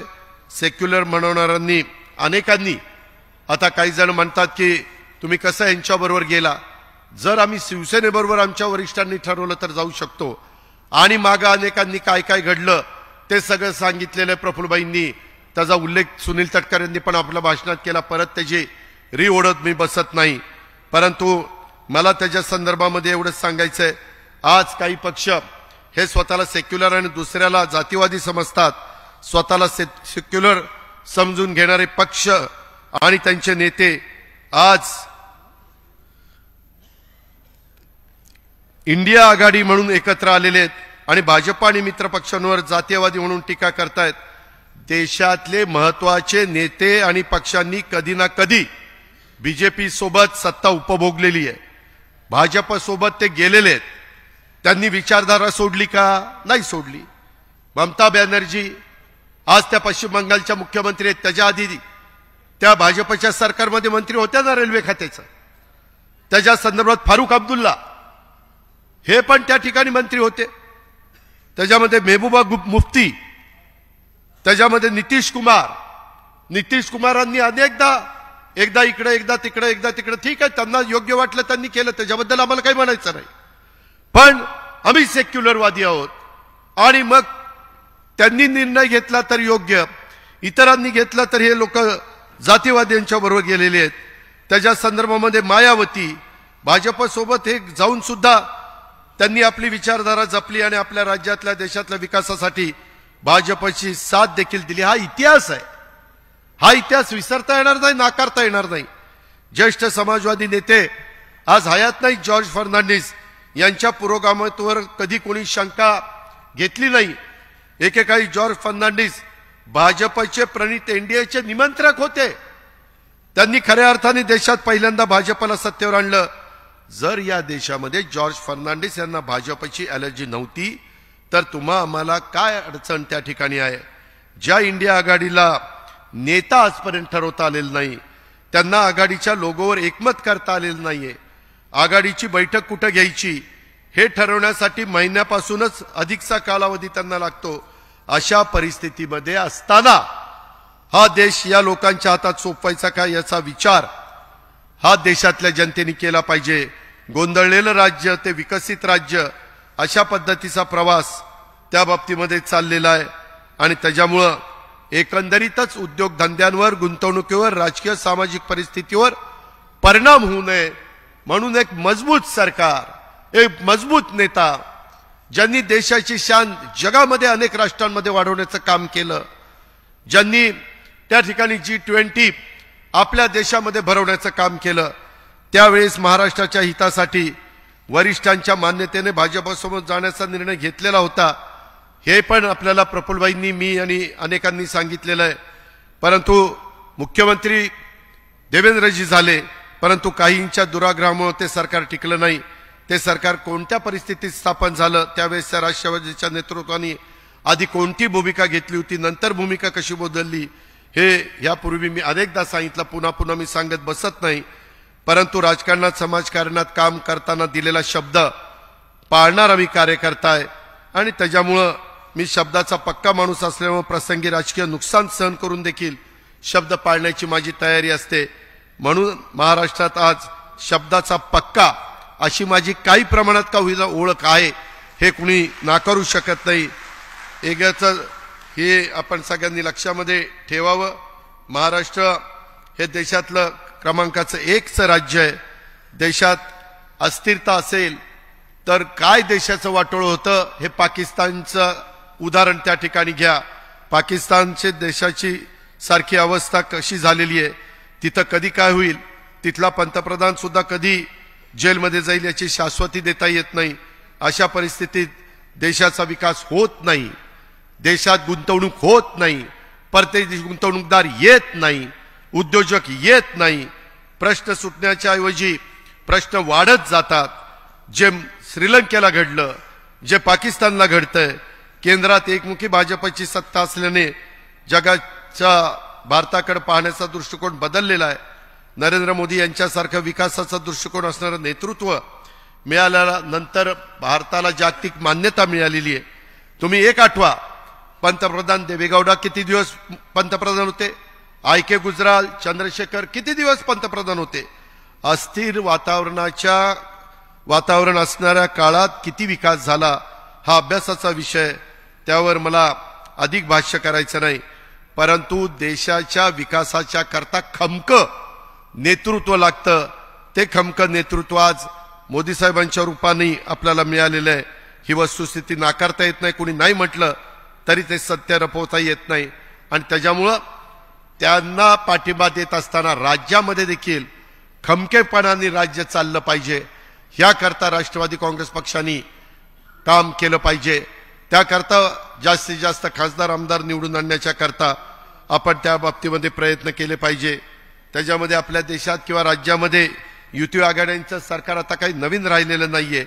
त्याही गोष्टीचा विचार आपण सगळ्यांनी केला पाहिजे. आणि आज असणारे राज्यातले प्रश्न, आज असणारे इतर वेगवेगळ्या युवकांचे प्रश्न, तरुणांचे विशेषतः नोकरदारांचे प्रश्न, ह्या सगळ्याकडं आपण त्या बाबतीमध्ये लक्ष देऊन आहोत. मधल्या काळामध्ये काम करत असताना आपल्या महाराष्ट्राची अर्थव्यवस्था $1 ट्रिलियन वर नेण्यासाठी आपण सगळ्यांनी एकत्र काम करण्याची गरज आहे. स्वतः पंतप्रधानांना देशाची अर्थव्यवस्था $5 ट्रिलियन पर्यंत न्यायची आहे. आणि जगातल्या 10 टॉप अर्थव्यवस्थेमध्ये त्या ठिकाणी आपल्या भारताला न्यायचं आहे. एक काहीतरी ध्येय डोळ्यासमोर ठेवून मध्ये चंद्रयानाचा उल्लेख काल मला वाटतं निरगुडकरांनी केला आणि वेगवेगळ्या लोकांनी वेगवेगळे उदाहरणं दिलेली आहेत. त्याही गोष्टीचा विचार आपण सगळ्यांनी या निमित्तानं केला पाहिजे. निवडणुकीच्या निमित्तानं यश अपयश चालतं, कधी कधी वेगवेगळ्या पद्धतीचे निकाल लागतात. त्याच्यातनं कुठेही विचलित होऊन चालत नाही, कुठेही त्याच्यामध्ये बाजूला जाऊन चालत नाही. हेही आपण सगळ्यांनी या निमित्तानं लक्षामध्ये घेतलं पाहिजे. आणि कुठल्याही परिस्थितीमध्ये आपला कार्यकर्ता, आपला आमदार, आपला खासदार ह्याला अडचण येऊ नये अशाच प्रकारची खबरदारी मी आणि माझे सगळे सहकारी ह्या बाबतीमध्ये घेत आहेत. बूथ बांधणीच्या करता देखील कृपया इथं सर्व आमदारांनी सहकार्य करावं अशाही प्रकारची सूचना मी करतो. ते काम अतिशय महत्वाचं आहे. कारण ह्या लोकसभेच्या निवडणुकीच्या निमित्तानं ते काम झालं तर पुढे विधानसभेच्या निवडणुकीच्या निमित्तानं आपल्याला अधिक सोपं जाणार आहे. अशा प्रकारचं देखील आपण सगळ्यांनी नोंद ही घेतली पाहिजे. हे मी तुम्हाला सगळ्यांना अतिशय स्पष्टपणे सांगू इच्छितो. मधल्या काळामध्ये आपण सगळ्यांनी एक भूमिका मांडली. आपल्याला खरं आपल्या राज्यामध्ये, आपल्या देशामध्ये प्रत्येकाला आपल्या जातीचा, धर्माचा अभिमान असतोच आणि तो असला पाहिजे, त्याबद्दल दुमत नाही. परंतु पहिल्यांदा भारत, आपला देश, आपला महाराष्ट्र, आपलं राज्य आणि त्याच्यानंतर ह्या सगळ्या गोष्टी प्रत्येकाला स्वतःच्या आई वडिलांचा, गावाचा, तालुक्याचा, जिल्ह्याचा, राज्याचा आणि देशाचा अभिमान असतो आणि तो असायलाच पाहिजे. प्रत्येकाला आपल्याला शाळेत महाविद्यालयाचा अपमान त्या ठिकाणी अभिमान असतो, त्याप्रमाणे प्रत्येकाला स्वतःच्या जातीचा, धर्माचा पण अभिमान असला पाहिजे.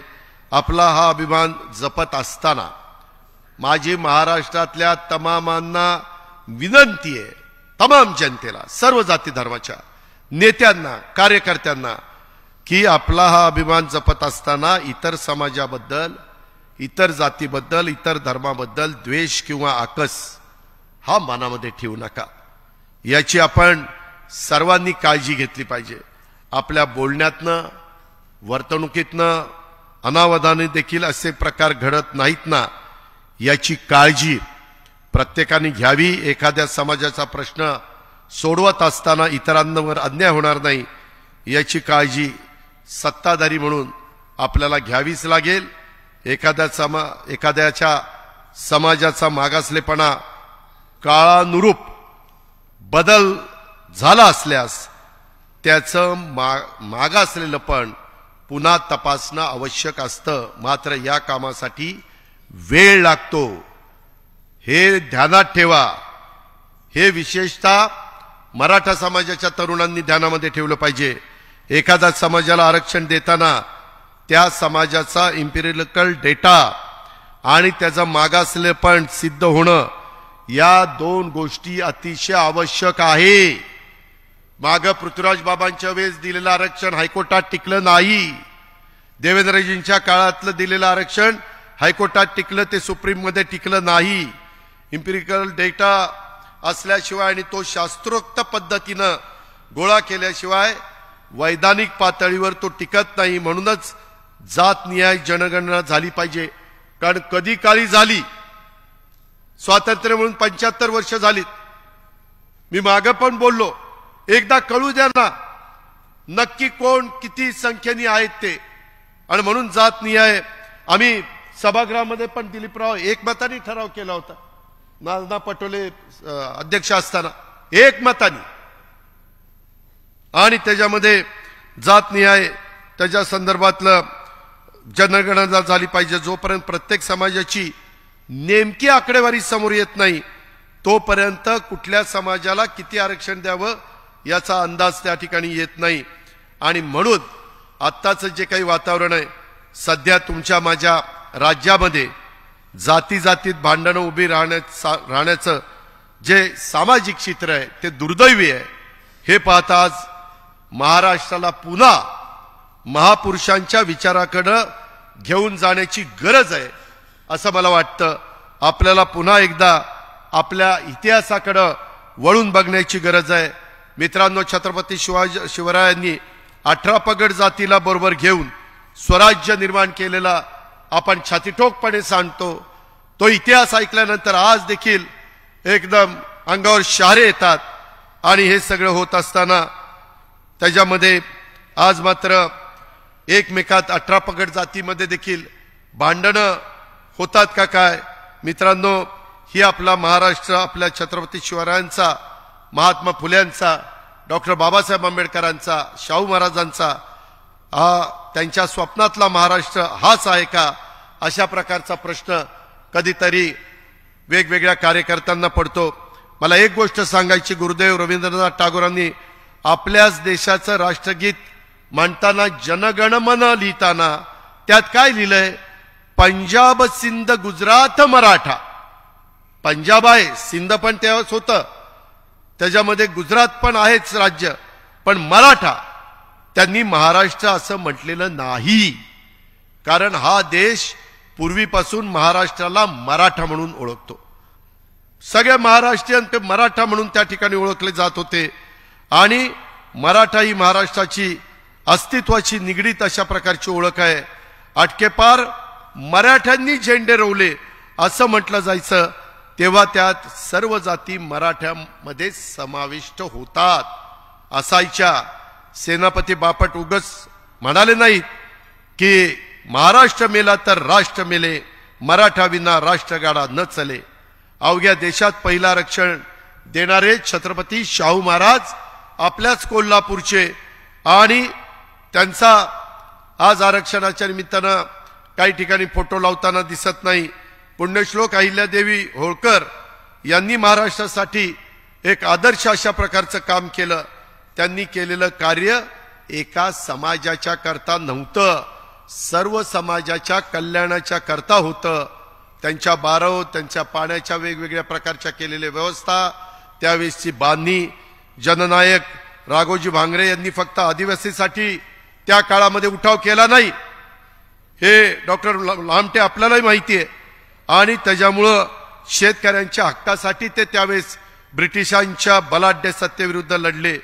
देशात अस्पृश्यता निवारणासाठी डिप्रेस क्लास मिशन सुरू करणारे विठ्ठलरामजी शिंदे हे मराठा होते. कर्मवीर भाऊराव पाटलांनी पण बहुजनांच्या मुलांना शाळेमध्ये घालताना कधी हा कुठल्या जातीचा तो कुठल्या जातीचा अशा पद्धतीनं भेदभाव केला नाही. त्याच्यामध्ये कधी ते त्यांच्या मनाला पण शिवलं नाही. आणि आज आपण काय बघतोय, राज्यात काय चाललंय, त्याचा विचार आपण सगळ्यांनी केला पाहिजे. ही गोष्ट मला तुम्हाला आवर्जून सांगायचे. मित्रांनो, युगपुरुष छत्रपती शिवरायांना कुळवाडी भूषण ही उपाधी सर्वात पहिल्यांदा महात्मा ज्योतिराव फुल्यांनी दिली. काय अर्थ होता? कुणब्यांच्या म्हणजे शेतकऱ्यांच्या हिताचा विचार करणारा राजा, असा त्याचा अर्थ होता. या सर्वांचा आपण आज विचार करणार आहोत का नाही, हा प्रश्न देखील आपल्याला पडलेला आहे. मराठ्यांनी मध्ये नुसते कुणबी नसते तर महात्मा फुलेंनी ही उपाधी दिली असते का? दुर्दैवाने आपण सर्व एकमेकांना जातीमध्ये बघतोय, महापुरुषांना जातीच्या बंधनामध्ये बांधतोय. आपलं पोर शिकलं पाहिजे, त्याने आयुष्याच्या लढाईत पुढे गेलं पाहिजे, हे प्रत्येक आई बापाचं स्वप्न असतं, त्याच्यात गैर काहीच नाहीये. पण दुसऱ्याचं पोर शिकत आहे, पुढे जात आहे, याचा आपण द्वेष कधीपासून करायला लागलोय? मित्रांनो, हा विचार महाराष्ट्राचा नाही, आपला नाही. तुम्हाला उदाहरण सांगतो. पवार, जाधव, गायकवाड ही अशी कित्येक आडनावं, अनेक आडनावं तुम्हाला महाराष्ट्रातल्या प्रत्येक जातीमध्ये सापडतील. मराठा ही भावकी होती, शेती करणारा कुणबी होता, मग तो कुठल्याही जातीचा असू द्या. आधीच्या काळापासून महापुरुषांच्या मध्ये देखील वाद होते, वाद नव्हते असं नाही, मतभेद होते. लोकमान्य टिळक आणि महात्मा फुले यांच्यात मतभेद होते.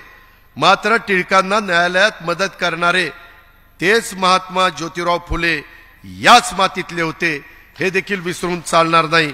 त्यांच्यापासून आपण काही शिकणार आहोत का नाही? आदरणीय यशवंतराव चव्हाण साहेब दिल्लीला गेले तेव्हाचा तर इतिहास आपल्याला सगळ्यांना माहिती आहे की मारुतराव कन्नमवार आणि स्वर्गीय वसंतराव नाईक साहेबांना त्यांनी राज्याची धुरा दिली. बंजारा समाजाचे वसंतराव नाईक असताना ह्या राज्याचे सलग 11 वर्ष महाराष्ट्राचे मुख्यमंत्री म्हणून त्यांनी काम केलं. ही आज रेकॉर्ड आहे. आजपर्यंत कुठलाही मराठा मुख्यमंत्री सलग 11 वर्ष मुख्यमंत्री राहिलेला नाही. वसंतरावांना पाठबळ देणं हे मराठ्यांचं मोठेपण नाही का? गांधींची ज्यावेळेस हत्या झाली त्यावेळेसही महाराष्ट्रात जातीय दंगली झाल्या, तेव्हाच्या मराठा नेतृत्वाने हे लोण वाढू दिलं नाही. त्यानंतर सुद्धा वेळोवेळी गावात आणि राज्य पातळीवर दंगली होण्यासाठी समाजाला दूर ठेवण्याची भूमिका घेतली गेली. त्यावेळेस प्रसंगी समाजाचा रोष पत्करला. अशा कितीतरी गोष्टी आहेत. मला पुन्हा पुन्हा तुम्हाला सगळ्यांना सांगायचं की आज महाराष्ट्रात समाजामध्ये तेढ निर्माण होईल अशी चिथावणीखोर भाषणं होत आहेत. या बाजूने होत आहेत, त्या बाजूने होत आहेत. समाजाला चिथावणी देऊन दुसऱ्या समाजाच्या विरोधामध्ये उचकवण्याचा काम केलं जातंय. हे बाबांनो थांबलं पाहिजे, हे थांबायलाच हवं. यातून दंगली घडल्या तर कोण त्याला जबाबदार? हे दंगलीचं सगळ्यात मी अनेक वर्ष बघतो, जर कुठं दंगल झाली तर गरिबाचं घर जळतं, रक्त सांडतं ते गरिबाचं सांडतं, तरुण पोरांचं ह्याच्यात आयुष्य बर्बाद होतं. नावं आली तर पुढं नोकरीचा प्रश्न निर्माण होतो. आज महाराष्ट्रात कोणी राजकारणासाठी जातीमध्ये भांडण लावून दंगली घडून आणत असतील तर मी सांगतो, राष्ट्रवादी काँग्रेस पक्ष आणि हा अजित पवार ते होऊन देणार नाही. भले त्यासाठी किती मोठी किंमत मोजावी लागली तरी चालेल, तरी देखील हे होऊन दिलं जाणार नाही. जे आपल्या भावी पिढीच्या दृष्टिकोनातनं, राज्याच्या दृष्टिकोनातनं चुकीचं होणार आहे ते इथं होऊन दिलं जाणार नाही. साताऱ्यामध्ये तुम्हाला आठवत असेल पुसेसावळीची दंगल झाली. तिथं मी अचानक एकटा गेलो. दंगलीत ज्यांना फटका बसला त्या कुटुंबाला भेटलो. दंगली होऊन गरिबाचं रक्त मी कदापि सांडू देणार नाही. मी आणि राष्ट्रवादी काँग्रेस पक्ष त्याच्या विरुद्ध आहोत आणि हाच आपला विचार आहे, तीच आपली भूमिका आहे. आणि म्हणून सगळ्यांना घेऊन आपण पुढे जाण्याचा काम करूया. आपल्या ताटात कमी असेल तर काढून दुसऱ्याला देणं ही आपल्या महाराष्ट्राची संस्कृती आहे. दुसऱ्याचं ताट ओढून घेणं ही आपली संस्कृती नाही. कोणाच्या ताटाखालचं मांजर होणं हे देखील महाराष्ट्राच्या रक्तात नाही. आजपर्यंत या पार्श्वभूमीवर आपण सर्वजण समाज म्हणून कधीपासून कोते झालोय याचा विचार झाला पाहिजे. आज लोक एकमेकांची लायकी काढतायत. हे काय? माणसाची लायकी जातीवर अवलंबून नसते, ती त्याच्या कर्तृत्वावर अवलंबून असते. छत्रपती शिवरायांच्या सन्यात रामोशी समाजाचे बहरजी नाईक स्वकर्तृत्वाच्या जोरावर हेर खात्याचे प्रमुख झाले, हे आपण कसं विसरतो? डॉक्टर बाबासाहेब आंबेडकरांच्या पाठीशी शाहू महाराज उभे राहिले होते, त्यांच्यासाठी त्यांनी माणगाव परिषद घेतली गेली होती, हेही आपण कदापि विसरू शकत नाही. द्रष्टे राज्यकर्ते सयाजीराव गायकवाड आणि भारतरत्न डॉक्टर बाबासाहेब आंबेडकरांचं नातं कदापि आपल्याला विसरता येणार नाही. आज कुठे आपण चाललेलो आहोत याचा विचार करायला हवा. छत्रपती शिवरायांच्या मावळ्यात जात नसते. संत ज्ञानेश्वर माऊली आणि जगद्गुरु तुकाराम महाराजांच्या वारकऱ्यांच्या मध्ये जात नसते आणि जातीचा अहंकार पण त्यांच्यात नसतो. ही महाराष्ट्राची संस्कृती आहे. तुकाराम महाराज त्यांच्या एका अभंगात उगाच म्हणाले होते का, बरे झाले देव कुणबी झालो. महाराष्ट्रात एक अशी जात नाही की ज्या जातीतनं संत निर्माण झालेले नाहीत, आणि आज आपण या संतांना त्यांच्या त्यांच्या जातीत बांधायला लागलोय. हे दुर्दैव आहे. गाडगे बाबांनी देखील प्रत्येक जातीसाठी धर्मशाळा काढलेल्या आपल्याला माहिती आहेत.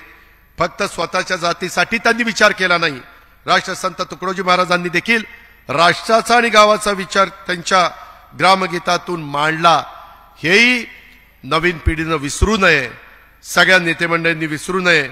आपल्याला गावगाडा सर्व जाती मिळून आपण चालवतो. सर्व जातींना एकमेकांच्या सोबत सामंजस्यानं राहिलं तरच गावाचा विकास होतो, उत्कर्ष होतो. त्यामुळे एकोपा ही गावाला आणि समाजाला पुढे नेण्याची पायरी आहे. हे आपल्याला कदापि विसरता येणार नाही. तू अलीकडचा मी पलीकडचा हे चालणार नाही. मराठा समाजासाठी त्यांचा न्याय हक्काचं स्वतंत्र आरक्षण असायला हवं, ही आपली ठाम भूमिका आहे. त्यासाठी आरक्षणाची मर्यादा वाढून घ्यायला हवी आणि त्यासाठीच जातीनिहाय जनगणना व्हायला हवी ही आपली मागणी आहे. ज्या मराठा समाजाच्या आणि इतर समाजाच्या लोकांच्याकडे कुणबी असल्याचे ऐतिहासिक कायदेशीर नोंदी असलेले दाखले आहेत, त्यांना शासकीय नियमानुसार कुणबी समाजाचं ओबीसी मध्ये असणारं आरक्षण मिळायला हवं. यात चुकीचं काय?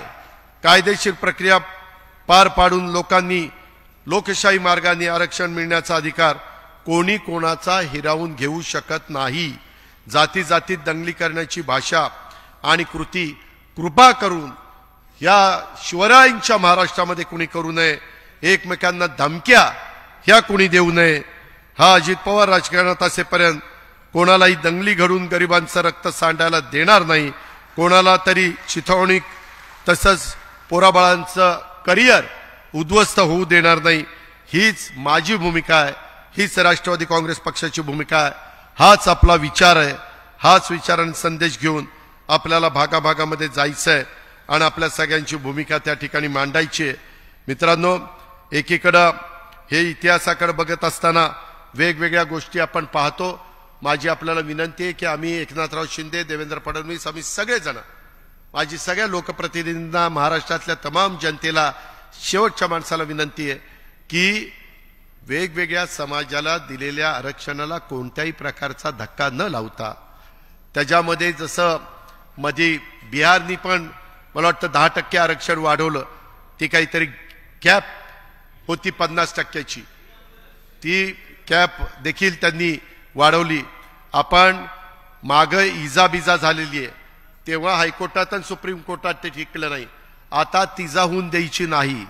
आता आरक्षण देताना दुसऱ्या कुठल्याही घटकावर अन्याय न होता ते आरक्षण देण्याच्या बद्दलचं सगळं जे काही कार्यवाही करायची असते, मागास आयोग असेल, बाकीच्या सगळ्या गोष्टी असतील, शिंदे समिती असेल, बऱ्याच गोष्टी चालू आहेत, त्या सगळ्या व्यवस्थित करण्याच्या बद्दल एकनाथराव शिंदे, देवेंद्रजी, आम्ही सगळेजण त्या ठिकाणी प्रयत्न करतोय. त्याच्यात कुठेही आमच्यात मतभेद नाही. कधी कधी वेगवेगळ्या प्रकारच्या बातम्या प्रसिद्ध होतात, त्या बातम्यामध्ये काही अर्थ नसतो. प्रत्येक वेळेस तुम्हाला आम्हाला सांगता येत नाही. आता मधी कुठं मी सांगितलं होतं डेंगू, तू येऊन मला चाव, डासाला चावला, मला 14 दिवस थांबावं लागलं. अक्षरशः इतका विकनेस आलेला होता. त्याच्यामध्ये 7 दिवस दिवाळीचे गेले. त्याच्यामध्ये गर्दीत जाऊ नका म्हणून डॉक्टरांनी सांगितलं. 3 आठवडे गेले. खुशाल काय म्हणले, राजकीय आजार झाला. अरे कशाचा राजकीय आजार झाला? मी काय राजकीय आजारांनी लेचा पेचा घाबरणारा माणूस नाही. ते तसलं माझ्या रक्तात पण नाही. त्याच्यामुळं त्यामध्ये मी मागं 5 तारखेला सगळं तुम्हाला सांगितलेलं आहे. मी मागं जात नाही. परंतु शेवटी तुम्हाला एक गोष्ट सांगतो, आम्हाला सातत्याने गाफील ठेवण्यात आलं. यामध्ये प्रफुल्ल पटेल, सुनील तटकरे आणि काही प्रमुखांच्या पासून ह्या सगळ्या गोष्टी सगळ्यांना माहिती आहे. मित्रांनो, इथं दिलीप वळसे पाटील आणि बाकीचे पण सगळे बसलेत. मी आपल्याला सांगतो हे जे काही घडलं आणि कार्यकारिणी झाली, मला कालही वर्किंग कमिटी आम्ही घेतली, त्या संदर्भामध्ये नीट ऐका. प्रफुल्ल पटेल, अजित पवार, छगन भुजबळ, सुनील तटकरे, जयंत पाटील, अनिल देशमुख, रामराजे नाईक निंबाळकर, दिलीप वळसे पाटील, हसन मुश्रीफ, धनंजय मुंडे, आम्ही 10-12 जण होतो. देवगिरीला बसलो होतो. हे अनेक दिवस चालले, त्याचा उल्लेख अधिकाऱ्यांनी केला. आम्ही काय करायचं. माझ्याच देवगिरीच्या हॉलमध्ये बसल्यानंतर डायरेक्ट साहेबांना सांगितलं तर काय वाटेल म्हणून आम्ही सुप्रियाला माझ्या घरी बोलून घेतलं. तिला काहीच सांगितलं नाही. आम्ही सगळे बसलो. सुप्रियाला बोलवलं, तिला सांगितलं सगळे हे जीवाभावाचे सहकारी आहेत. लोकशाहीमध्ये बहुमताला आदर द्यावा लागतो, तर त्या ठिकाणी संघटना पुढे जाते. आणि त्या प्रकारे बसल्यानंतर तिनं काय सांगितलं, मला 7 दिवस द्या. बरोबर ना? 7 ते 10 दिवस द्या. थोडंसं मी साहेबांना कन्व्हिन्स करते, माझ्यावर सोपवा. आम्ही 7-8-10 दिवस थांबलो. पुन्हा आम्ही जयंत पाटील, अनिल देशमुख पण होते. पुन्हा आम्ही एकत्र बसलो की बाबा सरकारमध्ये गेलं पाहिजे, आमदारांचे काही स्थगित्या मिळालेल्या आहेत, विकास कामं थांबलेली आहेत, अमुक झालेलं आहे, तमुक झालेलं आहे, इतर अनेक प्रकारचे प्रश्न आहेत, बहुजन समाजाचा विचार झाला पाहिजे वगैरे वगैरे, अल्पसंख्याक समाजाचा विचार झाला पाहिजे. ह्या सगळ्या गोष्टी करत असताना पुन्हा आम्ही डायरेक्ट साहेबांच्याकडे गेलो. साहेबांनी ते सगळं ऐकलं. ते म्हणले ठीक आहे, बघू आपण काय ते. पुन्हा आम्ही यशवंतराव चव्हाण प्रतिष्ठानला सगळ्यांना गेलो. वेळ जात होता. आम्ही म्हणत होतो की बाबा वेळ जातोय, एकदा काय तो निर्णय त्या ठिकाणी घ्या. आणि नंतर मग आम्हाला सांगितलं की ठीक आहे. त्याच्या संदर्भामध्ये त्याच्या आधी मला वाटतं 1 मे होता, ते यांना माहिती नाही. आणि मला बोलून सांगितलं की बाबा आता सरकारमध्ये त्या ठिकाणी जावा, मी अध्यक्षपदाचा राजीनामा देतो. आणि 1 मे होता, काहीतरी पुस्तकाचं प्रकाशन होतं नवीन. एक मिनिट. परंतु 1 मेला आम्ही अनेक जण कुठं झेंडावंदन वगैरे कार्यक्रम, कामगार दिन असतो आणि झेंडावंदन असतं, महाराष्ट्र दिन म्हणून 2 तारखेला तो कार्यक्रम झाला.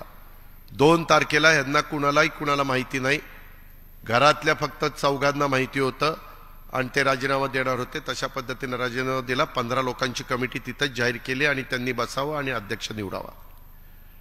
त्याच्यामध्ये राजीनामा दिल्यावर सगळेजण एकदम आश्चर्यचकित झाले आणि त्याच्यातनं तिथं वातावरण वेगळं झालं.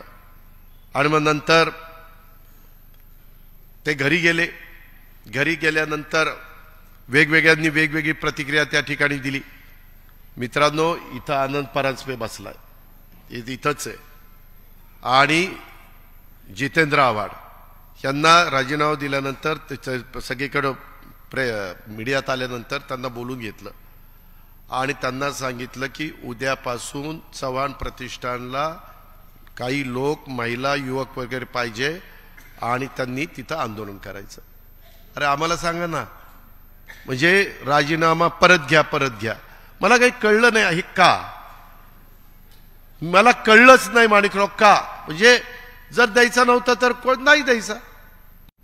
त्याच्या संदर्भामध्ये ही घोषणा मग रोज जाऊन बसायची तिथं. आणि ती ठराविकच टाळकी होती तिथं. ठराविकच, एक आमदार पण नव्हता. जितेंद्र सोडला तर एक आमदार पण नव्हता. आम्हालाही काही कळना काय चाललंय हे.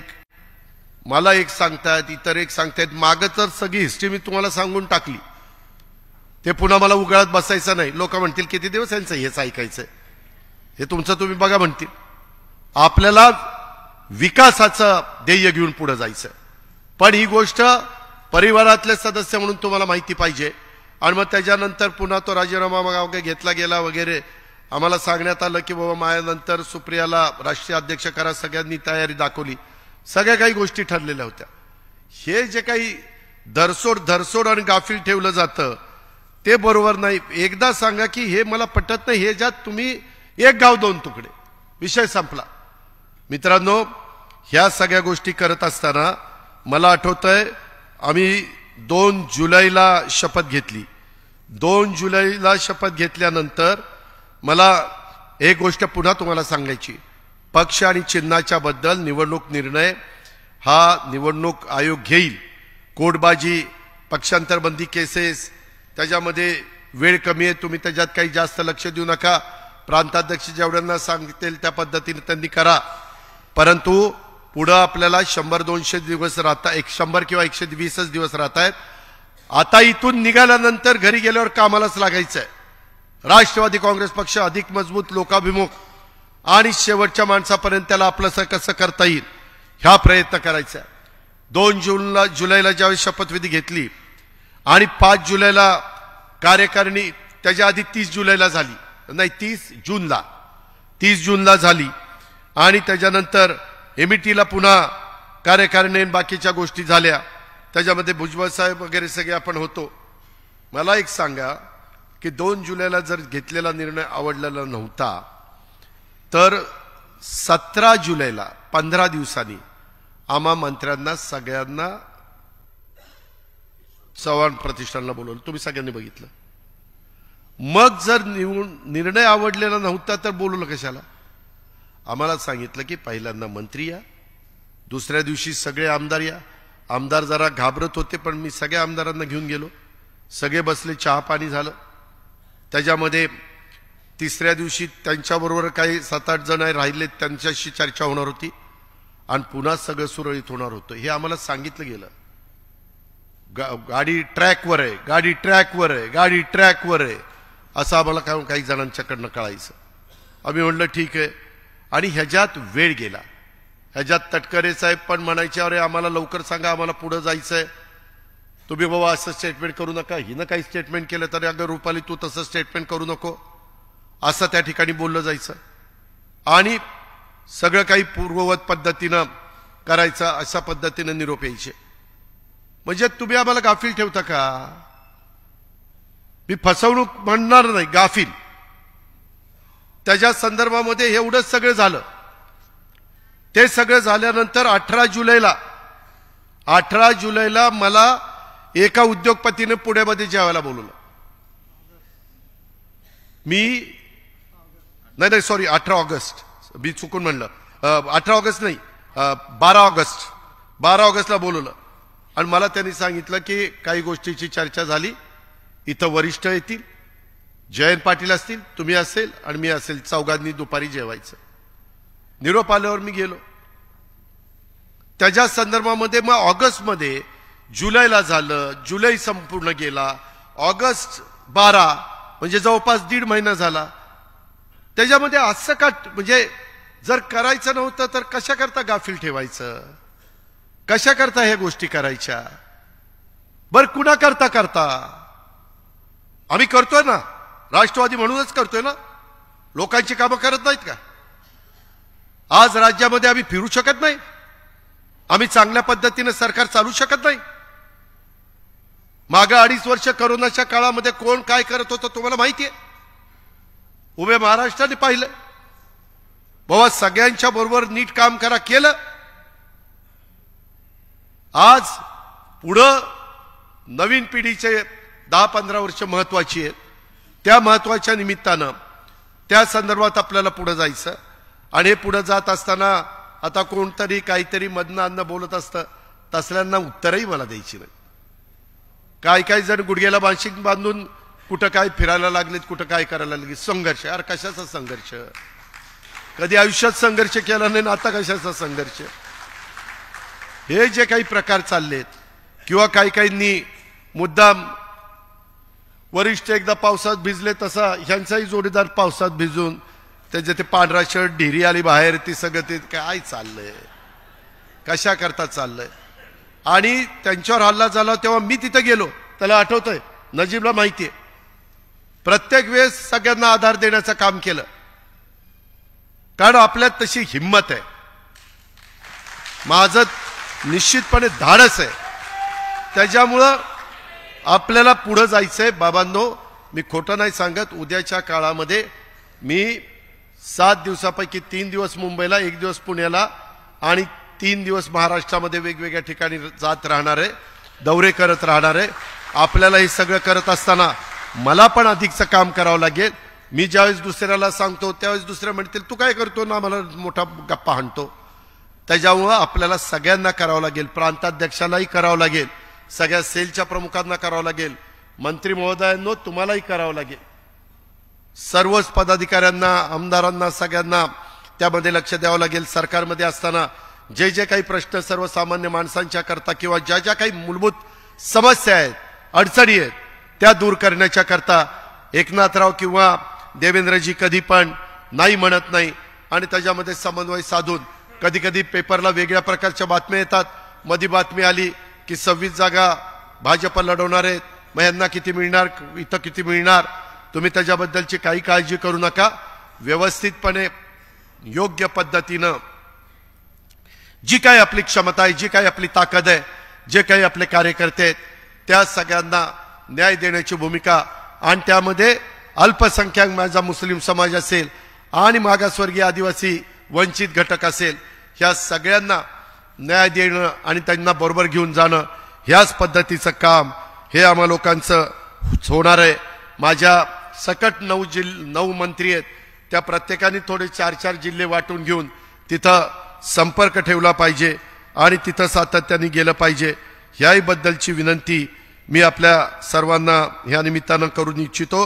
कुठल्याही परिस्थितीमध्ये आपल्याला तडजोड करायची नाहीये. त्या संदर्भात निर्धार नव पर्वाचा आणि वैचारिक मंथन, घड्याळ तेच वेळ नवी, ह्याच पद्धतीचं काम हे करत राहायचंय. त्याच्यात आम्ही कुठं कमी पडणार नाही. भूतच्या बद्दल मात्र कुठं कमी पडता कामा नये, अशा प्रकारची माझी विनंती आहे. जर कुठल्या राष्ट्रीय जिल्ह्याच्या अध्यक्षांना किंवा कुणाला काही शंका आली, आमदारांना, कुणाला माझ्या आमदारांना, पदाधिकाऱ्यांना काही कानावर आलं, काही वेळ वाटलं तर केव्हाही हक्काने विचारत चला. पण आपण सगळेजण स्वतःला झोकून राष्ट्रवादी काँग्रेस पक्ष अधिक जोमाने पुढे कसा जाईल याबद्दलच ह्या 2 दिवसाच्या शिबिरातनं शिदोरी घेऊन आपण आपापल्या भागामध्ये त्या ठिकाणी जाऊया आणि एक नवीन इतिहास ह्या राज्यामध्ये घडवण्याच्या करता सगळे जनजीवाचं रान करूया, अशा प्रकारची आग्रहाची, नम्रतेची, कळकळीची विनंती करतो. आणि आपण सगळेजण इथं उपस्थित राहिला त्याबद्दल आपल्यालाही देखील सगळ्यांना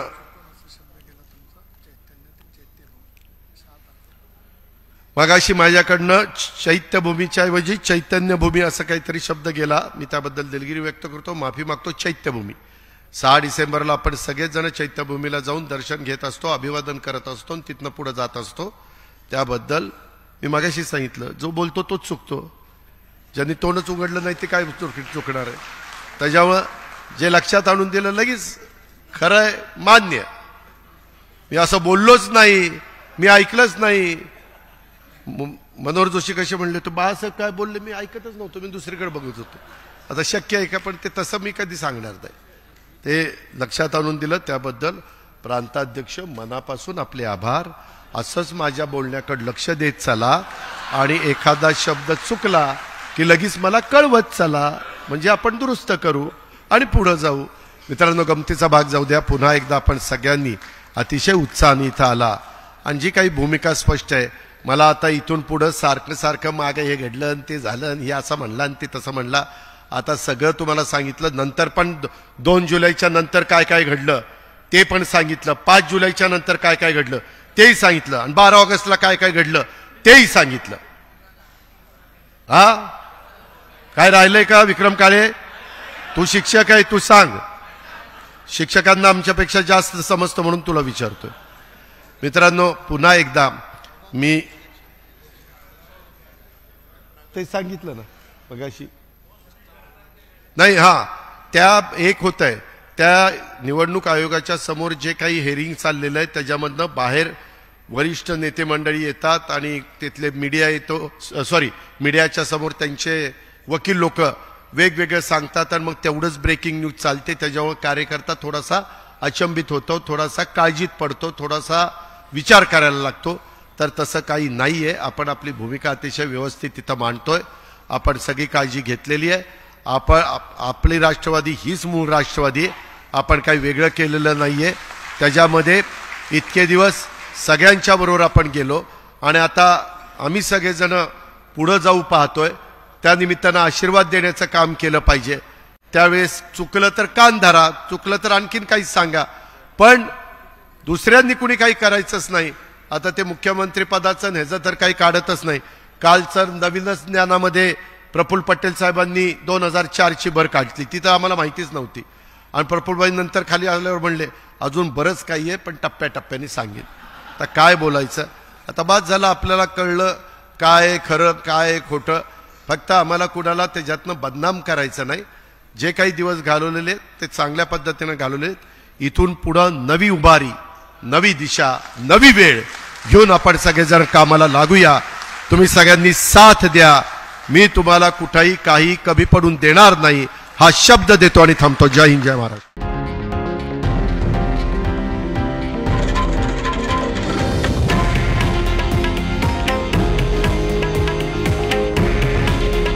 हे आहे देशातील नंबर 1 न्यूज नेटवर्क आणि आपण पाहत आहात TV9 मराठी.